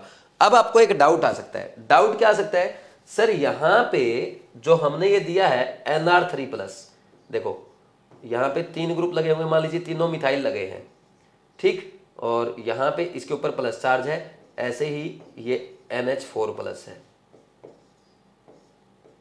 आप समझ लो, ज्यादा डिटेल में जाने की जरूरत नहीं है, एक बार बता देता हूं। देखो यहां पे क्या होता है NR3+ में, आपने देखा सर ये तो 3 प्लस आई लगे हैं, सॉरी, ये आप क्या देख रहे हो, यहां पे 3 प्लस आई ग्रुप लगे हुए हैं, ये लगे हैं, और 3 प्लस आई लगे हैं, तो आप बोलेंगे उसका पॉजिटिव चार्ज को थोड़ा सा कम करेंगे, इसलिए इसकी माइनस आई पावर कम होनी चाहिए, NH3+ की ज्यादा होनी चाहिए, यही है आपके माइंड में। लेकिन यहां पे एक बात सुनो, आप होता क्या है, जो हमारा वाटर है, जैसे हम ये जो चेक करते हैं ना प्लस आई माइनस आई, ये हम सोलवेंट में चेक करते हैं। मान लीजिए सोलवेंट हमने वाटर ले लिया, तो वाटर क्या है, पोलर है, तो उसमें क्या होगा, पॉजिटिव और नेगेटिव चार्ज होगा, तो नेगेटिव चार्ज क्या होगा, अब ये है ना, वाटर के नेगेटिव चार्ज को अपनी तरफ अट्रैक्ट कर लेता है ऐसे, और इसका जो प्लस चार्ज है ना, तो वो प्लस चार्ज जो इलेक्ट्रॉन को खींचने की टेंडेंसी जो उसकी है, वो थोड़ी सी कंपनसेट हो जाती है, किसकी, NH3+ की। बात समझ में आ रही, इसका हो जाता है सोल्वेशन, क्या हो जाएगा, इसका सोल्वेशन हो जाता है। कोई डाउट है क्या, समझ आ रहा है कि नहीं आ रहा। सोल्वेशन होने की वजह से जो आपका सोलवेंट है उसका नेगेटिव चार्ज, उसका कोई भी सोलवेंट है, पोलर भी हो सकता है, नॉन पोलर भी हो सकता है, लेकिन जब भी वो प्लस की प्रेजेंस में आएगा तो वो क्या हो जाएगा, इंड्यूस हो जाएगा, उसमें प्लस माइनस आ जाएगा, तो उसका नेगेटिव पार्ट उसकी तरफ अट्रैक्ट हो जाता है, जिससे इसके ऊपर थोड़ा सा पॉजिटिव चार्ज की डेंसिटी कम हो जाती है, यानी इसकी इलेक्ट्रॉन खींचने की टेंडेंसी कम हो जाती है। अब आप बोलेंगे सर ऐसा तो इसमें भी हो सकता है, इसमें इसलिए नहीं हो पाता क्योंकि यहां पे जो ग्रुप लगे हुए हैं ये बड़े बड़े ग्रुप हैं, ठीक, और ये सोल्वेशन होने नहीं देंगे अच्छे से, तो इसका सोल्वेशन ज्यादा होता है, और सोल्वेशन ज्यादा होने के कारण इस पे क्या हो जाएगा, इसका थोड़ा सा जो पॉजिटिव चार्ज है वो कंपनसेट हो जाता है, और इसका पॉजिटिव चार्ज बना रहता है, इसलिए इसका ज्यादा होता है। लेकिन आपको इसको याद करने की, रटने की कोई जरूरत नहीं है, सोल्वेशन इफेक्ट इसको कहते हैं, कहीं काम नहीं आएगा आपसे, आपके कहीं पूछा नहीं जाएगा, लेकिन फिर भी मैंने आपको बता दिया कि यहां पे इसका ज्यादा क्यों होता है। बात समझ में आई। नेक्स्ट देखो, अब NO2 की अगर बात करें, नेक्स्ट ये क्या है, ये आपके क्या आ गए यहां पे, ये वाले जो आपके आए, ये क्या है, वेट, ये क्या है, पोलर पाई बॉन्ड वाले, ठीक, पोलर पाई बॉन्ड वाले आ रहे हैं। यहां पे एक्चुअल में क्या हो रहा है कि ये बॉन्ड ऐसे टूटेगा, और जब ये बॉन्ड टूटेगा तो इस पे प्लस आएगा और इस पे माइनस आएगा। सिमिलरली ये ऐसे टूटेगा, इस पे प्लस आएगा, ये माइनस आएगा, ये भी ऐसे ही टूटेगा, इस पे प्लस आएगा, इस पे माइनस आएगा, ये भी ऐसे ही टूटेगा, इस पे प्लस आएगा, इस पे माइनस आएगा। देखो इन तीनों में कार्बन है, कार्बन से ज्यादा इलेक्ट्रोनेगेटिविटी नाइट्रोजन की होती है, तो नाइट्रोजन पे पार्शियल पॉजिटिव चार्ज होगा तो वो ज्यादा अट्रैक्ट करेगा। बात समझ में आ रही है? इसमें कार्बन और नाइट्रोजन है, कार्बन sp है, यहाँ पे कार्बन sp2 है, कार्बन sp ज्यादा इलेक्ट्रोनेगेटिव होता है, इसलिए Cn आ गया है। ठीक, COOH में और CHO में अगर बात की जाए, दोनों में CO है, इसमें भी CO है, लेकिन इसमें एक OH एक्स्ट्रा लगा हुआ है, ये भी इलेक्ट्रॉन को, कार्बन के इलेक्ट्रॉन को खींचेगा, तो फर्दर ये जो जिस कार्बन से जुड़ा हुआ है उसके इलेक्ट्रॉन खींचेगा। बात समझ में आ रही कि नहीं आ रही? ये हो गया। अब नेक्स्ट ये क्या है, ये आपके सारे इलेक्ट्रोनेगेटिविटी के बेस पे है, ये सारे क्या है आपके इलेक्ट्रोनेगेटिविटी के बेस पे। कोई डाउट है क्या? ठीक, ये सब इलेक्ट्रोनेगेटिविटी पे। और अगर आप बात करेंगे फ्लोरीन क्लोरीन, उसमें कैसे लिखना है, फ्लोरीन का सबसे ज्यादा, फिर क्लोरीन का, फिर ब्रोमीन का, फिर आयोडीन का, ऐसे आपको याद रखना है। कोई डाउट है क्या? अब इसमें देखो नीचे आ जाओ, इसमें भी क्या है इलेक्ट्रोनेगेटिविटी के कारण है। यहाँ पे कार्बन क्या है, यहाँ पे कार्बन sp है और नाइट्रोजन sp3 है, इसकी इलेक्ट्रोनेगेटिविटी 3.25, इसकी 3.0, इसलिए अब आप इन दोनों में बोलेंगे, ये तो समझ आ गया ना, मैंने पहले भी बोला था कि कार्बन ज्यादा इलेक्ट्रोनेगेटिव होता है, कार्बन sp ज्यादा इलेक्ट्रोनेगेटिव होता है नाइट्रोजन sp3 से। समझ आ रही बात? उसकी 3.25 होती है, नाइट्रोजन की 3.0। समझ आ रही बात? इसलिए ज्यादा इलेक्ट्रॉन ये खींच रहा है। अब इन दोनों में अगर बात की जाए, इन दोनों में ये ज्यादा क्यों खींच रहा है? क्योंकि देखो डबल बॉन्ड जो है, डबल बॉन्ड इलेक्ट्रॉन को खींचेगा, कार्बन sp2 है तो वो इलेक्ट्रॉन को खींचेगा, और जब ये इलेक्ट्रॉन को खींचेगा तो यहाँ पे 3 डबल बॉन्ड खींच रहे हैं, वहां पे एक डबल बॉन्ड खींच रहा है, इसलिए इसका ज्यादा है। बात समझ में आई? अब इंपॉर्टेंट एक चीज और देखो, यहाँ पे ये आपको सारे रटने की जरूरत नहीं है। ठीक, इनमें से आपके कभी कभी ये पूछ सकता है, ये और ये ध्यान रखना आप, इंपॉर्टेंट है। NO2 को याद रखना है, Cn का याद रखना है, COOH का, CHO का, फिर हेलोजेंस का, फिर OR OH, इतना आपके एग्जाम में आता है, इसके अलावा और कुछ नहीं आएगा। COH और CHO भी बहुत कम देता है। बात समझ में आ रही कि नहीं आ रही? और ये भी बहुत कम आएगा आपके। मेन क्या लगा के देगा, NO2 लगा के दे देगा, साइनाइड लगा के दे देगा, हेलोजेंस लगा के दे देगा, OH और OR लगा के दे देगा, और बहुत रेयर चांसेस होते हैं ये लगा के दे दे। बात समझ में आ रही? इतना ही आपके आता है। कोई डाउट है क्या? ठीक, इसको भी ध्यान रख सकते हो आप। समझ आया कि नहीं आया? ठीक, अच्छा एक और चीज, OR और OH में यहां पे भी सेम कॉन्सेप्ट है, ये है यहां पे इन दोनों में सोल्वेशन इफेक्ट है। इनमें भी कहीं सोचो कि सर ने इसका तो बताया ही नहीं, जैसे वहां पे था ना NR3+ का NH3+ से ज्यादा, वैसे ही OR का OH से ज्यादा होगा, ये सोल्वेशन इफेक्ट आपका है। कोई डाउट है क्या? तो ऐसे समझ गए आप, इसको नोट डाउन कर लो। आज के लेक्चर में सबसे टफ चीज यही थी, यही बच्चों को समझ में नहीं आता। बड़े प्यार से मैंने आपको एक एक चीज समझाई है, अगर अभी भी समझ में नहीं आया, एक बार आप वीडियो रिपीट करके देखो, आपको बहुत अच्छे समझ में आ जाएगा, क्योंकि बहुत एक एक चीज मैंने आपको आराम से समझा दी। देखो +I इफेक्ट वाली सीरीज आराम से याद हो जाती है, -I वाली आपको याद करनी पड़ेगी। 2-4 बार इसको डेली पढ़ो जब तक हम GOC1 पढ़ रहे हैं, फिर आपको याद हो जाएगी। फिर जब हम मीजोमेरिक इफेक्ट याद करेंगे तो वहां पे आपको +M -M की सीरीज याद करनी है। अभी इसको नोट डाउन करो और अच्छे से याद करो, लिखो जल्दी से।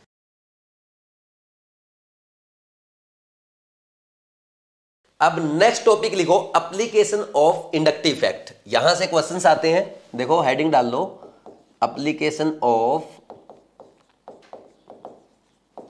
Inductive effect. आई इफेक्ट लिख देना शॉर्ट में, मेरे साथ साथ लिख लो। तो सबसे पहली एप्लीकेशन जो हम पढ़ेंगे वो है stability of carbocation, stability of carbocation, और हम इसको ये भी बोल देते हैं और stability of carbon free radical. एक ही बात है, ठीक है, एक जैसा ही इफेक्ट है, क्योंकि कार्बन फ्री रेडिकल जो है उसका इनकम्प्लीट ऑक्टेट है और कार्बोकैटायन का भी इनकम्प्लीट ऑक्टेट है। दोनों इलेक्ट्रोफाइल काम करते हैं, दोनों में सेम फैक्टर लगेंगे। समझ आ रही बात? चाहे आपको कार्बोकैटायन दे दे, कार्बन फ्री रेडिकल दे दे, मैंने आपको कार्बोकैटायन का समझा दिया, कहीं पे कार्बन फ्री रेडिकल की स्टेबिलिटी का ऑर्डर पूछ रहा है, बिल्कुल सेम करना है। आप कार्बन फ्री रेडिकल को कार्बोकैटायन मान लिया करो। बात समझ में आ रही? नेक्स्ट लिखो, second point, stability of carbon ion.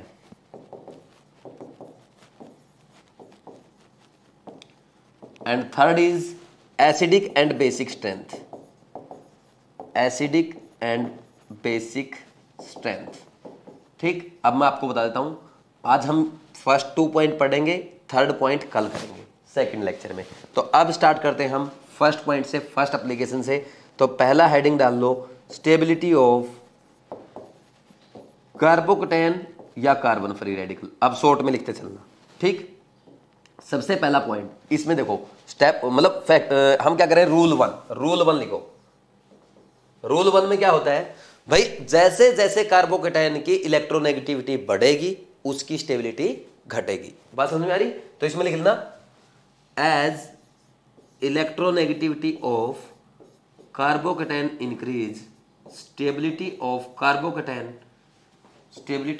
Carbocation या कार्बन फ्री रेडिकल डिक्रीज। और यहां भी यही लिख लेना साथ में, कार्बोकेटायन और कार्बन फ्री रेडिकल, ये तो पैरेलल चलेंगे, मैं लिखूं या ना लिखूं ये अंडरस्टूड है।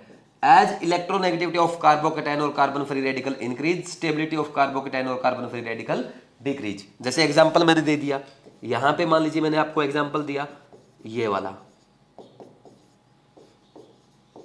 ये साथ के साथ लिख लो, बेसिक आसान से एग्जांपल है बिल्कुल। आज तो बहुत इजी हम करने वाले हैं, लेकिन समझना अच्छे से है क्योंकि बहुत सारे बच्चे इसमें मार खा जाते हैं। देखो यहां पे सबसे ज्यादा इलेक्ट्रोनेगेटिविटी इसकी होगी, फिर इसकी, तो ऑर्डर ये आ जाएगा स्टेबिलिटी का। मान लीजिए एग्जामिनर यहां पे आपको अगर ये लिख के दे देता, इससे क्या फर्क पड़ता है, ये लिख के दे देता तो ये फ्री रेडिकल लिख दिया उसने बस, और कुछ नहीं किया। बात समझ में आ रही है? तो उसमें भी ऑर्डर यही आ जाएगा, सोचना ही नहीं है कि जिसकी इलेक्ट्रोनेगेटिविटी ज्यादा उसकी स्टेबिलिटी आप क्या बोल देंगे, कम बोल देंगे। ये हो गया आपका रूल वन। अब मान लीजिए रूल वन काम ना करे तो रूल टू काम करेगा, ठीक। नेक्स्ट लिखना rule two, if rule one is failed,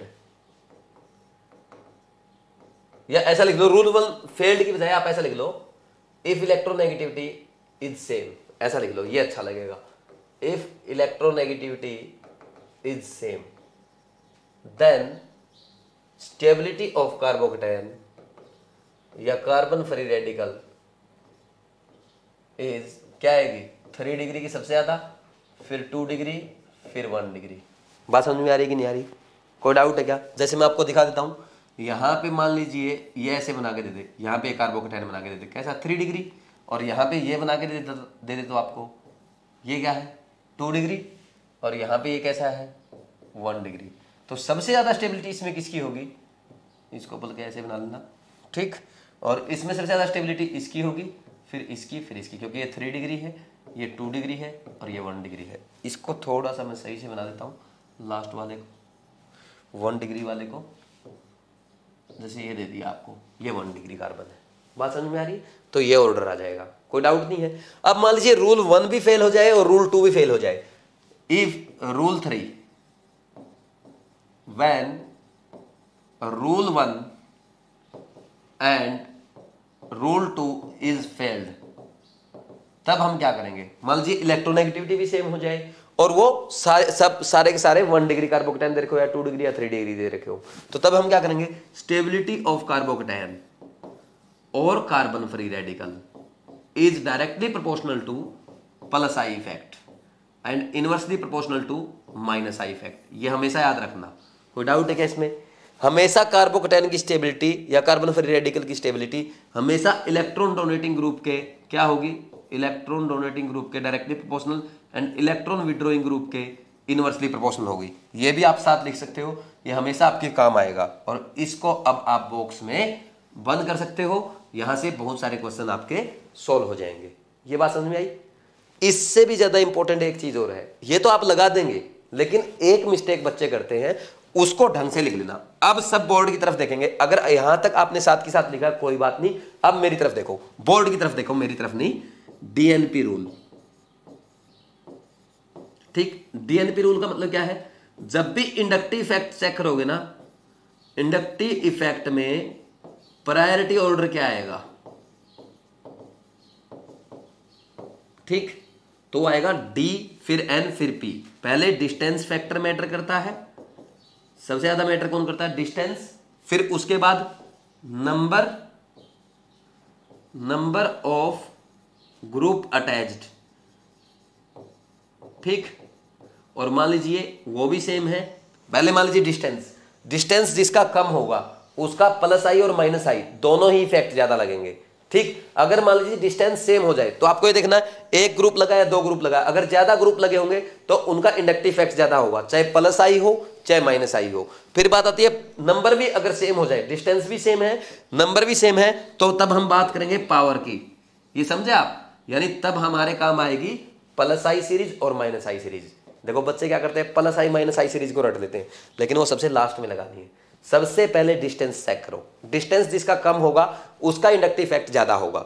फिर चेक करो डिस्टेंस सेम है तो नंबर ऑफ ग्रुप कितने अटैच है, नंबर ऑफ ग्रुप ज्यादा अटैच होंगे तो उसका इंडक्टिव इफेक्ट ज्यादा होगा। फिर क्या चेक करेंगे, पावर। तो ऐसे चेक करते हैं, इसको नोट डाउन कर लो, बहुत ज्यादा इंपॉर्टेंट ये है, यहां पे आपको ध्यान रखना है, यही मिस्टेक करोगे आप और कहीं आपसे नहीं होगी।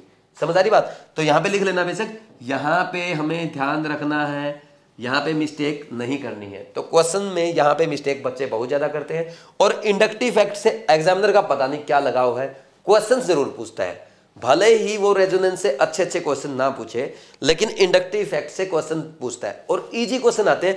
ऐसी मिस्टेक्स आप कर सकते हो, तो ये नोट डाउन कर लो, ये मिस्टेक अपने को नहीं करनी है। लिखो जल्दी से।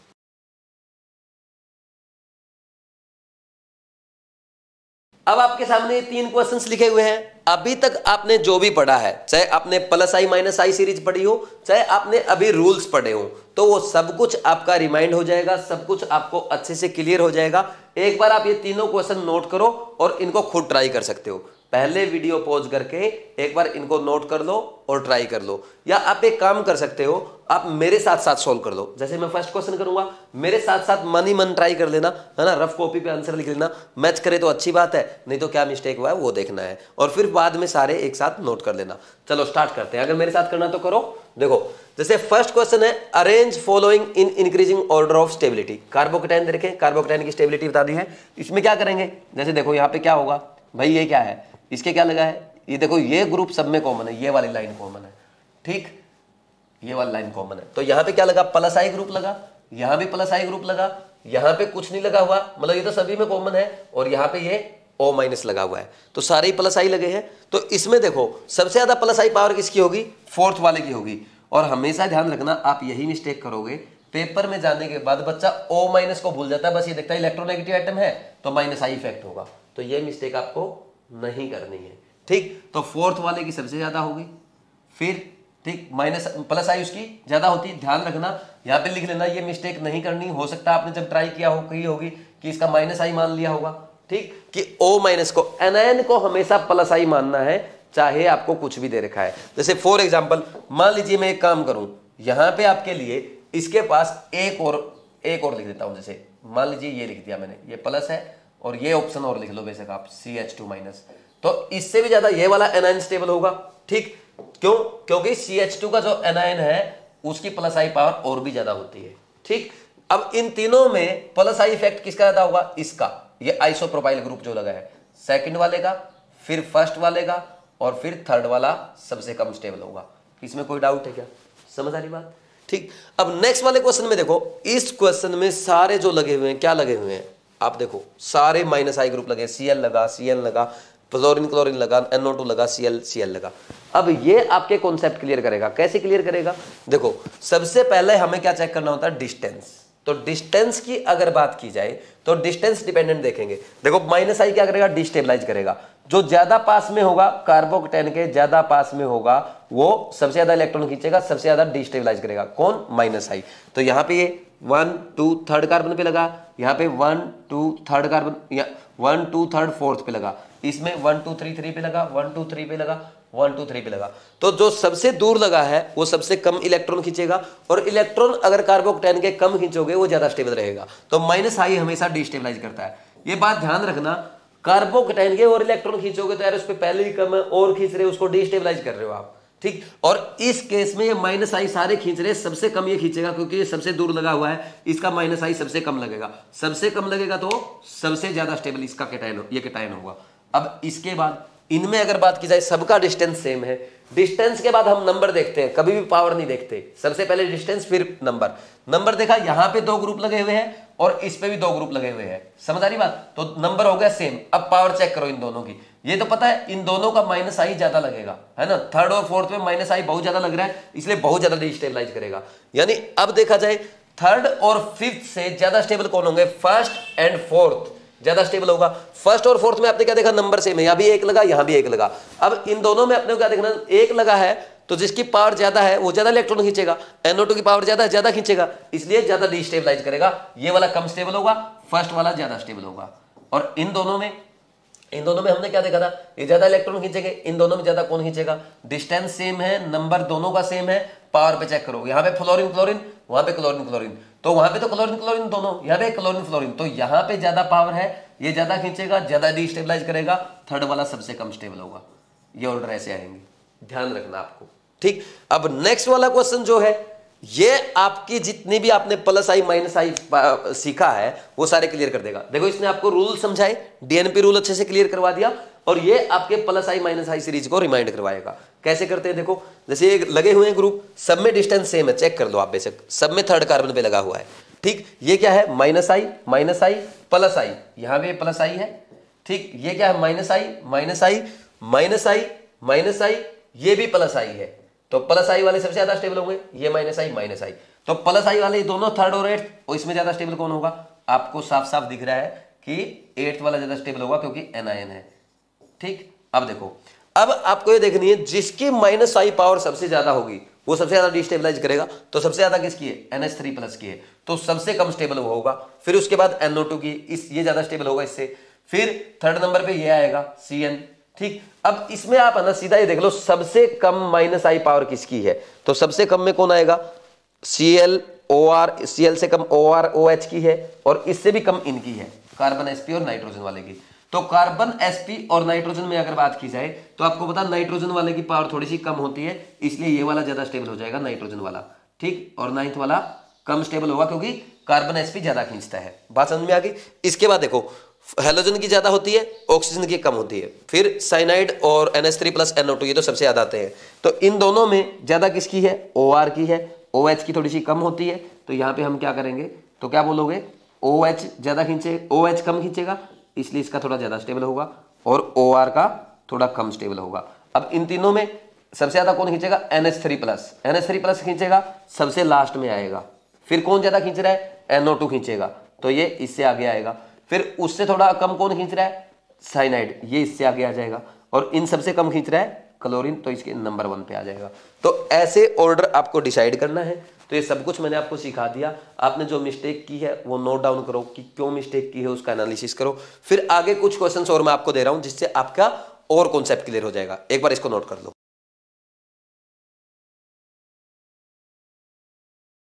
अब नेक्स्ट देखो, और प्रैक्टिस के लिए मैंने आपके लिए 4 क्वेश्चन और लिखे हैं। चाहे तो आप एक बार फिर से वीडियो पॉज करके ट्राई कर सकते हैं, या जैसे आप करते हैं मेरे साथ साथ करना चाहे तो मेरे साथ साथ कर सकते हैं। जैसे 4th question, 5th question, 6th 7th question conceptual है, इजी है। जैसे 4th क्वेश्चन स्टार्ट करेंगे, बहुत ही आसान क्वेश्चन है। इसमें आपने क्या देखा, जैसे अगर मैं आपको बताऊं, आप ये देख रहे हो कि ये जो ग्रुप लगा है ये सब में डिफरेंट लगा, ये तो कॉमन ही है, ये ग्रुप डिफरेंट लगा है, ठीक। ऐसे देखना आना चाहिए आपको, ये ग्रुप डिफरेंट लगा है। तो आप देख लो, ये तो है प्लस आई, और ये सारे क्या है, ये माइनस आई, ये भी माइनस आई है, ये भी आपका माइनस आई है, और ये सारे माइनस आई है। तो इनका स्टेबिलिटी का ऑर्डर क्या आएगा, ये तो सारे डिस्टेबलाइज करेंगे, तो सबसे ज्यादा स्टेबल कौन होगा, फर्स्ट वाला। फिर इनमें ये बताओ सबसे ज्यादा इलेक्ट्रॉन कौन खींचेगा, थर्ड वाला। फिर उसके बाद फोर्थ वाला, और सबसे कम खींचेगा सेकंड वाला। तो सेकंड वाले की स्टेबिलिटी ज्यादा होगी कार्बोकेटाइन की, फिर किसकी होगी, आपकी फोर्थ वाले की, और सबसे कम थर्ड वाले की। तो कार्बन sp और नाइट्रोजन वाला मैंने एक बार फिर से आपको रिमाइंड करा दिया ताकि आप मिस्टेक ना करो। अब नेक्स्ट देखो आगे क्या आता है। यहां पे ये कार्बन आपको फ्री रेडिकल दे दिया, और फ्री रेडिकल में उसने क्या रखा है, यहाँ पे साइनाइड माइनस आई लगेगा, ये CHO माइनस आई लगाएगा, ये COH माइनस आई लगाएगा, और यहाँ पे दो माइनस आई सेम डिस्टेंस पे, और यहाँ पे ये एक माइनस आई। अब सबसे पहले आपको क्या चेक करना है, डिस्टेंस। तो डिस्टेंस सारे माइनस आई लगे हुए हैं, जिसका डिस्टेंस सबसे कम होगा वो सबसे कम इलेक्ट्रॉन खींचेगा, यानी सबसे ज्यादा स्टेबिलिटी देगा। तो सबसे ज्यादा स्टेबल कौन होगा, 5th वाला। फिर अगर इनमें बात की जाए तो अब 5th वाला सबसे ज्यादा स्टेबल हो गया। अब इन सबका डिस्टेंस सेम है, तो डिस्टेंस सेम होने के बाद नंबर देखते हैं। तो जहां पे ज्यादा माइनस आई ग्रुप लगे हुए ज्यादा खींचेंगे, ज्यादा डिस्टेबलाइज करेंगे। 4th पे सबसे ज्यादा माइनस आई ग्रुप लगे हैं तो सबसे कम स्टेबल हो जाएगा, ठीक। 5th वाला सबसे ज्यादा स्टेबल। और इन तीनों में अब देख लो आप, पावर के अकॉर्डिंग देख लो, क्योंकि डिस्टेंस सेम है, नंबर सेम है, पावर से चेक करेंगे। तो इसकी पावर सबसे ज्यादा, तो सबसे ज्यादा इलेक्ट्रॉन खींचेगा फर्स्ट वाला, सबसे ज्यादा डिस्टेबलाइज करेगा। इन दोनों में ज्यादा COH खींचेगा, तो COH वाला कम स्टेबल होगा। फिर क्या होगा, CHO वाला, ठीक। बस यहाँ पे कार्बन फ्री रेडिकल दे रखा था, और कार्बन फ्री रेडिकल को आपको क्या करना है, कार्बोकेटाइन मानना है। उसको इलेक्ट्रॉन डोनेटिंग होगा तो स्टेबलाइज करेगा, इलेक्ट्रॉन विड्रॉइंग होगा तो डिस्टेबलाइज करेगा। अब इस क्वेश्चन में देख लो, ये प्लस आई लगा, ये प्लस आई लगा, ये प्लस आई लगा, और ये तो सब में कॉमन है, यहाँ पे हम बोलेंगे कुछ नहीं लगा। ठीक, तो सबसे कम स्टेबल तो हो जाएगा जिसमें कुछ नहीं लगा। बाकी प्लस आई ग्रुप क्या करेंगे, स्टेबलाइज करेंगे। तो सबसे ज्यादा किसका होगा, 1 का, Ct3, फिर Cd3 और फिर CH3, ये ऑर्डर आएगा। वो भी आपको याद होगा, आइसोटोप वाला भी। अब ये वाला क्वेश्चन थोड़ा और अच्छा क्वेश्चन है। इस क्वेश्चन में देखो सारे कार्बोकेटाइन दे रखे हैं, कार्बोकेटाइन दे रखे हैं, ऑक्सीजन लगा, नाइट्रोजन लगा, ऑक्सीजन लगा, नाइट्रोजन लगा। तो अब देखो यहाँ पे ऑक्सीजन और नाइट्रोजन का डिस्टेंस कम है, यहाँ पे डिस्टेंस ज्यादा है। अब सब जगह ऑक्सीजन और नाइट्रोजन क्या कर रहे हैं, माइनस आई का काम करेंगे, क्योंकि ये इलेक्ट्रोनेगेटिव एटम है, इलेक्ट्रॉन खींचेंगे। ये मत बोल देना सर ऑक्सीजन तो प्लस आई का करता है, वो O माइनस था, ये ऑक्सीजन एटम है, न्यूट्रल में किसका करेगा, माइनस आई करेगा। ठीक, ये माइनस आई है, ये माइनस आई है, ये माइनस आई है, तो जहां पे डिस्टेंस ज्यादा होगा वहां पे माइनस आई पावर कम लगेगी, कम इलेक्ट्रॉन खींचेगा, तो कार्बोकेटाइन की स्टेबिलिटी ज्यादा। तो इन दोनों की स्टेबिलिटी ज्यादा होगी सेकंड और थर्ड और फोर्थ की, फर्स्ट एंड सेकंड से। तो इन दोनों में ज्यादा स्टेबल कौन होगा, जो कम इलेक्ट्रॉन खींचेगा। कम कौन खींचेगा, जिसकी इलेक्ट्रोनेगेटिविटी कम होगी, यानी फोर्थ वाला सबसे ज्यादा स्टेबल, फिर थर्ड वाला। और इन दोनों का डिस्टेंस क्या है, सेम है, डिस्टेंस सेम है तो नंबर भी सेम है। पावर चेक करो, पावर इसकी ज्यादा होगी फर्स्ट वाले की, तो फर्स्ट वाला ज्यादा इलेक्ट्रॉन खींचेगा, ज्यादा डिस्टेबलाइज करेगा, सेकंड वाला उससे ज्यादा स्टेबल रहेगा। तो ये ऑर्डर आ जाएगा आपका। तो अच्छे से सारे क्वेश्चन मैंने समझा दिए। ये स्टेबिलिटी ऑफ कार्बोकेटाइन था। अब अपने को स्टेबिलिटी ऑफ कार्बोएनाइन भी करनी है, ये लिखो, फिर आगे बढ़ते हैं।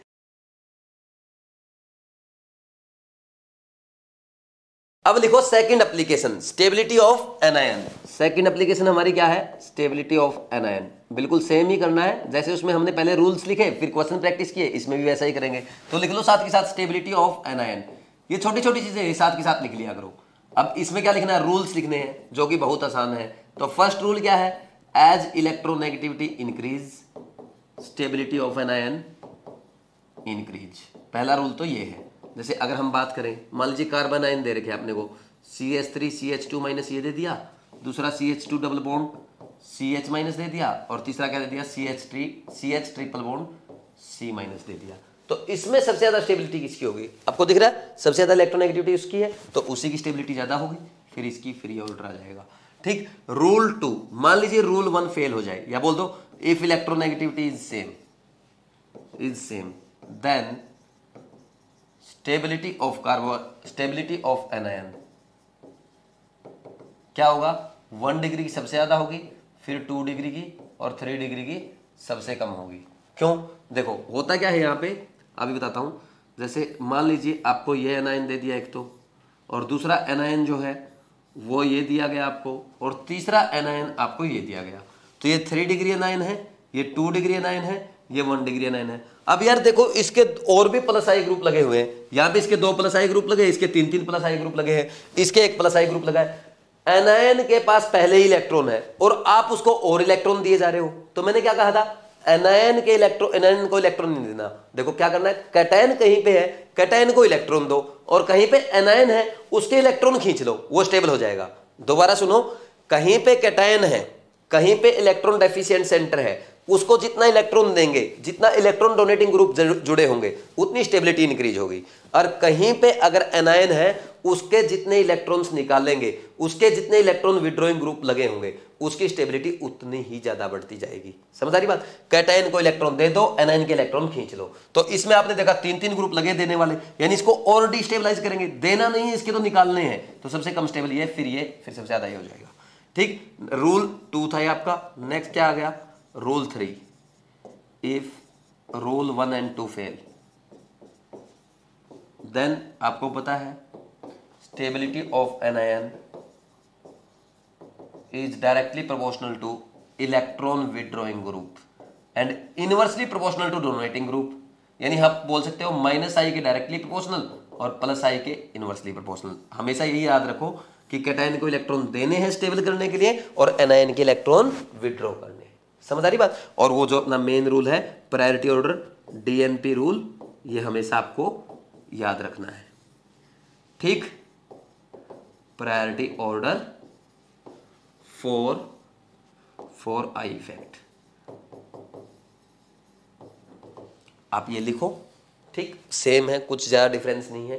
ठीक, उसका उल्टा है इसमें। जैसे पहले हम क्या कर रहे थे, कार्बोकेटाइन में इलेक्ट्रोनेगेटिविटी बढ़ रही थी, स्टेबिलिटी गिर रही थी, स्टेबिलिटी डिक्रीज हो रही थी। कार्बन आयन में क्या होगा, as electronegativity increase stability of anion increase. फिर उसमें क्या था, अगर इलेक्ट्रोनेगेटिविटी सेम हो जाए, 3 डिग्री सबसे ज्यादा स्टेबल था, इसमें सबसे कम हो जाएगा, ठीक। और दोनों रूल फेल हो जाए तो स्टेबिलिटी ऑफ एनायन क्या होगा, उसका उल्टा हो जाएगा। वहां पे क्या था, स्टेबिलिटी ऑफ कार्बोकैटायन में इलेक्ट्रॉन डोनेटिंग ग्रुप के डायरेक्टली प्रोपोर्शनल, इलेक्ट्रॉन विड्रॉइंग के इनवर्सली प्रोपोर्शनल, यानी प्लस आई के डायरेक्टली प्रोपोर्शनल थी, माइनस आई के इनवर्सली प्रोपोर्शनल थी। यहाँ पे क्या हो जाएगा, stability of anion directly proportional to electron withdrawing group, inversely proportional to electron donating group, और माइनस आई के डायरेक्टली प्रोपोर्शनल और प्लस आई के इनवर्सली प्रोपोर्शनल। और डीएनपी रूल तो आपको लगाना, वो तो पता ही है, ठीक। इसको लिखो, फिर आगे क्वेश्चंस करते हैं।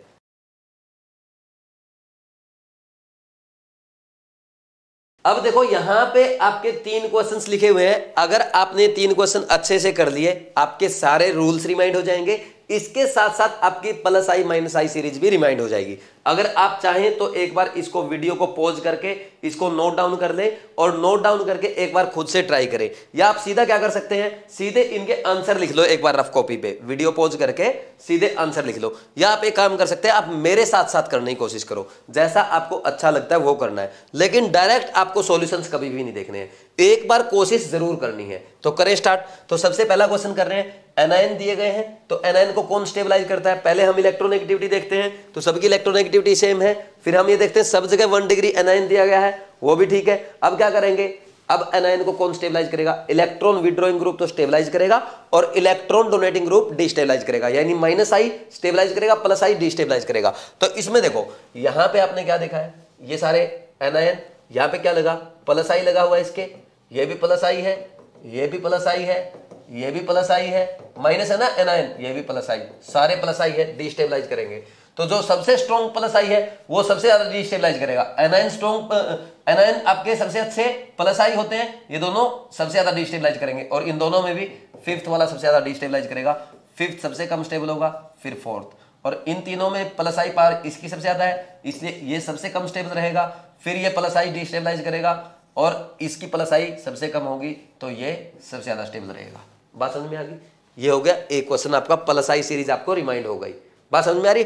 नेक्स्ट देखो, यहां पे ये सारे एनायन दे रखे हैं आपको, सभी एनायन की इलेक्ट्रोनेगेटिविटी सेम है, सब एनायन 1 डिग्री है, और ये अब अपने को क्या देखना है, अपने को माइनस आई और प्लस आई से चेक करना है। अब हमने देखा हर जगह माइनस आई ग्रुप लगा हुआ है, ठीक। माइनस आई ग्रुप अपने को पता चल गया, माइनस आई ग्रुप क्या करेगा, एनायन को स्टेबलाइज करेगा। लेकिन हम सीधा ये नहीं करेंगे, हम क्या देखेंगे, सीधा प्लस आई माइनस आई सीरीज नहीं देखते, क्या देखते हैं, डीएनपी रूल देखते हैं। तो जिसका डिस्टेंस सबसे कम होगा उसका क्या होगा, उसका माइनस आई सबसे ज्यादा होगा, वो सबसे ज्यादा स्टेबलाइज होगा, और जिसका डिस्टेंस ज्यादा होगा उसका माइनस आई सबसे कम होगा, यानी वो सबसे कम स्टेबल होगा। तो इसमें डिस्टेंस देखो, सेकंड कार्बन पे लगा, थर्ड कार्बन पे लगे 2 ग्रुप, सेकंड कार्बन पे लगा, सेकंड कार्बन पे लगा, थर्ड कार्बन पे लगा।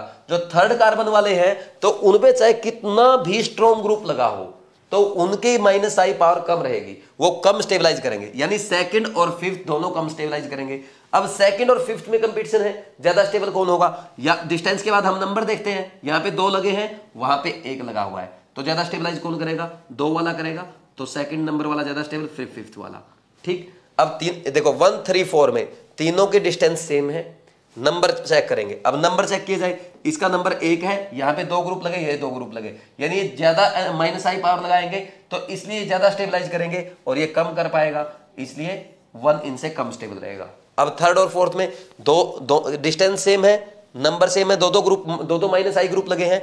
अब बात क्या करनी है, अपने को पावर की बात करनी पड़ेगी। यहां पे फ्लोरीन और क्लोरीन लगा, यहां पे फ्लोरीन और ब्रोमीन लगा, दोनों में फ्लोरीन कॉमन है, तो अब फ्लोरीन कॉमन तो क्लोरीन और ब्रोमीन से डिसाइड होगा, क्लोरीन की माइनस आई ज्यादा लगेगी, इसलिए थर्ड वाला ज्यादा स्टेबल, फोर्थ वाला उससे थोड़ा सा कम स्टेबल हो जाएगा, ये ऑर्डर आएगा, ठीक। ये हो गया आपका डीएनपी रूल पूरा रिमाइंड। अब नेक्स्ट वाला क्वेश्चन जो है उसमें मैंने ओनली ग्रुप लगा रखे हैं, और सारे सेम डिस्टेंस पे लगा रखे हैं, और ओनली एक ग्रुप लगाया है, ताकि आपकी प्लस आई माइनस आई सीरीज पूरी रिमाइंड हो जाए। देखो यहां पे सब जगह माइनस आई लगे हुए हैं, ओनली एक जगह ऐसी है जहां पे प्लस आई लगा है, और सब एक जगह ऐसी है, तो सबसे कम स्टेबल ये होगा। बात समझ में आई। फोर्थ वाला सबसे लास्ट में आ जाएगा। अब इनमें सबसे ज्यादा स्टेबल कौन होगा, इनमें सबसे ज्यादा स्टेबल वो होगा जिसकी माइनस आई पावर सबसे ज्यादा है। तो माइनस आई पावर सबसे ज्यादा कैटायन की होगी, ये दोनों कैटायन है, तो NR3+ में और NH3+ में सबसे ज्यादा NR3+ की होती है, 10 वाला ज्यादा स्टेबल होगा, 11 वाला कम स्टेबल होगा। बात समझ में आएगी नहीं आई। फिर इसके बाद जब हम आगे बढ़ेंगे तो फिर इसके बाद NO2 का नंबर आता है, NO2 की पावर ज्यादा है, तो फर्स्ट वाला सबसे ज़्यादा स्टेबल होगा। फिर उसके बाद जब हम चेक करेंगे, इसके बाद NO2 के बाद साइनाइड लगा कहीं, साइनाइड कहीं नहीं लगा। साइनाइड के बाद कौन आता है, CH और COH, ये लगे दोनों, तो COH की ज़्यादा होती है, COH ज़्यादा स्टेबलाइज करेगा। फिर कौन करेगा, CHO करेगा। उसके बाद हम क्या करेंगे, आपके हेलोजेंस आते हैं, तो हेलोजेंस में कौन होगा, फ्लोरीन की ज़्यादा होगी, थर्ड वाला। फिर कौन आएगा, क्लोरीन, ठीक। फिर उसके बाद कौन आएंगे, ऑक्सीजन और नाइट्रोजन। तो ऑक्सीजन में दो ऑक्सीजन लगे हैं, OH और OR। OR की -I पावर ज्यादा होती है OH से, इसलिए OR हम क्या करेंगे, किसको पहले लिखेंगे, किसको पहले लिखेंगे, यहाँ पे OR को पहले लिखेंगे, 6th, फिर 5th, और फिर कौन बचा है, एक ही बचा आपका, ओनली NH2 बचा है, 9, और 4th वाला सबसे कम स्टेबल था, वो लास्ट में लिख देना। तो ये ऑर्डर ऐसे आएगा, एक बार इसको नोट डाउन कर लो, 2-3 क्वेश्चन और कर लेते हैं, बस उससे आपका काम हो जाएगा। लिखो इसको जल्दी से।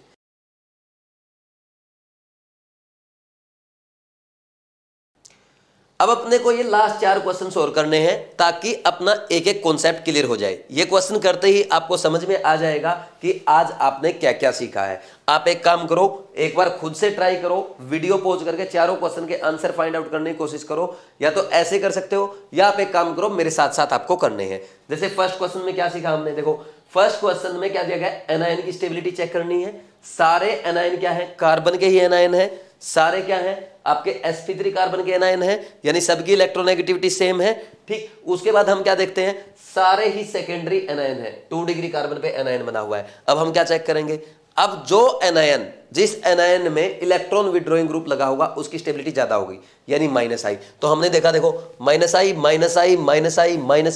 -I, तो सब जगह -I लगे हैं। अब किससे चेक करते हैं, अब हमें DNP रूल का भी ध्यान रखना है, ओनली -I + I नहीं, DNP रूल ज्यादा इंपॉर्टेंट है। तो सबसे पहले क्या देखेंगे, डिस्टेंस। तो डिस्टेंस सबसे कम किसमें है, इसमें सेकंड कार्बन पे लगा, थर्ड पे लगा, थर्ड पे लगा, थर्ड पे लगा, फोर्थ पे लगा। तो सबसे कम डिस्टेंस है फर्स्ट वाले में, चाहे वहां पे एक ही ग्रुप लगा है, चाहे वहां पे अदर ग्रुप से आपका कम -I पावर वाला ग्रुप लगा है, फिर भी उसकी स्टेबिलिटी ज्यादा होगी, क्योंकि -I फर्स्ट वाले में ज्यादा लगेगा।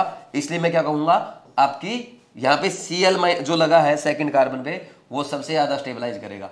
डिस्टेंस कम होगा तो इंडक्टिव इफेक्ट ज्यादा लगेगा, -I पावर हो चाहे +I पावर हो, ज्यादा लगेगी जब डिस्टेंस कम होगा, ये ध्यान रखना है। Inductive effect is inversely proportional to distance, distance बढ़ेगा, इंडक्टिव इफेक्ट कम होगा। बात समझ में आ गई। तो यहाँ पे सबसे कम डिस्टेंस है, इसलिए सबसे ज्यादा -I पावर लग रही है, इसलिए सबसे ज्यादा स्टेबिलिटी इसकी होगी। फिर इनमें अगर चेक किया जाए, ये थर्ड कार्बन पे, थर्ड कार्बन पे, थर्ड कार्बन पे, ये फोर्थ कार्बन पे, ये फोर्थ कार्बन पे, ये सबसे कम स्टेबल हो जाएगा, पहले इसको लास्ट में लिख लो। अब ये 3 बचे जो कि सेम डिस्टेंस पे। डिस्टेंस के बाद क्या देखते हैं, नंबर देखते हैं। तो सबसे ज्यादा नंबर यहाँ पे एक -I, एक -I, 2 -I, तो ये ज्यादा स्टेबलाइज करेगा। फोर्थ वाले की -I पावर ज्यादा होगी। फिर उसके बाद इन दोनों में क्या करेंगे, इन दोनों में डिस्टेंस सेम है, नंबर सेम है, तो पावर किसकी ज्यादा है, सेकंड वाले की पावर ज्यादा है, इसलिए सेकंड वाला ज्यादा स्टेबल होगा और थर्ड वाला कम स्टेबल होगा। कोई डाउट है क्या, ऐसे कर लेंगे।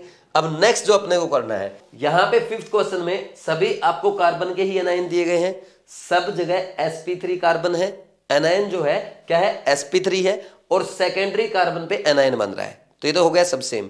अब हम क्या करेंगे, रूल नंबर 3 पे जाएंगे, -I + I से करेंगे, लेकिन उससे पहले अपने को डिस्टेंस का भी ध्यान रखना है। तो डिस्टेंस की बात की जाए तो यहाँ पे देखो -I लगा हुआ है, वैसे वो सब जगह, यहाँ पे डिस्टेंस कम है थर्ड और फोर्थ ऑप्शन में, तो थर्ड और फोर्थ ऑप्शन में डिस्टेंस कम है, तो इंडक्टिव इफेक्ट यहाँ ज्यादा लगेगा। और कैसा लगा है, ये -I है, ये भी -I है, ये भी -I है, यहाँ ये भी -I है, तो जहां पे डिस्टेंस कम है -I की पावर वहां सबसे ज्यादा लगेगी, वो सबसे ज्यादा स्टेबल करेगा ना इनको। तो इन दोनों में, ये दोनों ज्यादा स्टेबल करेंगे, और इन दोनों में अगर बात की जाए तो दोनों में ज्यादा स्टेबल कौन करेगा, बताओ भाई, है इसमें -I पावर ज्यादा किसकी होगी, ऑक्सीजन की, क्योंकि ऑक्सीजन मोर इलेक्ट्रोनेगेटिव है, तो ऑक्सीजन वाला ज्यादा स्टेबल, फिर नाइट्रोजन वाला।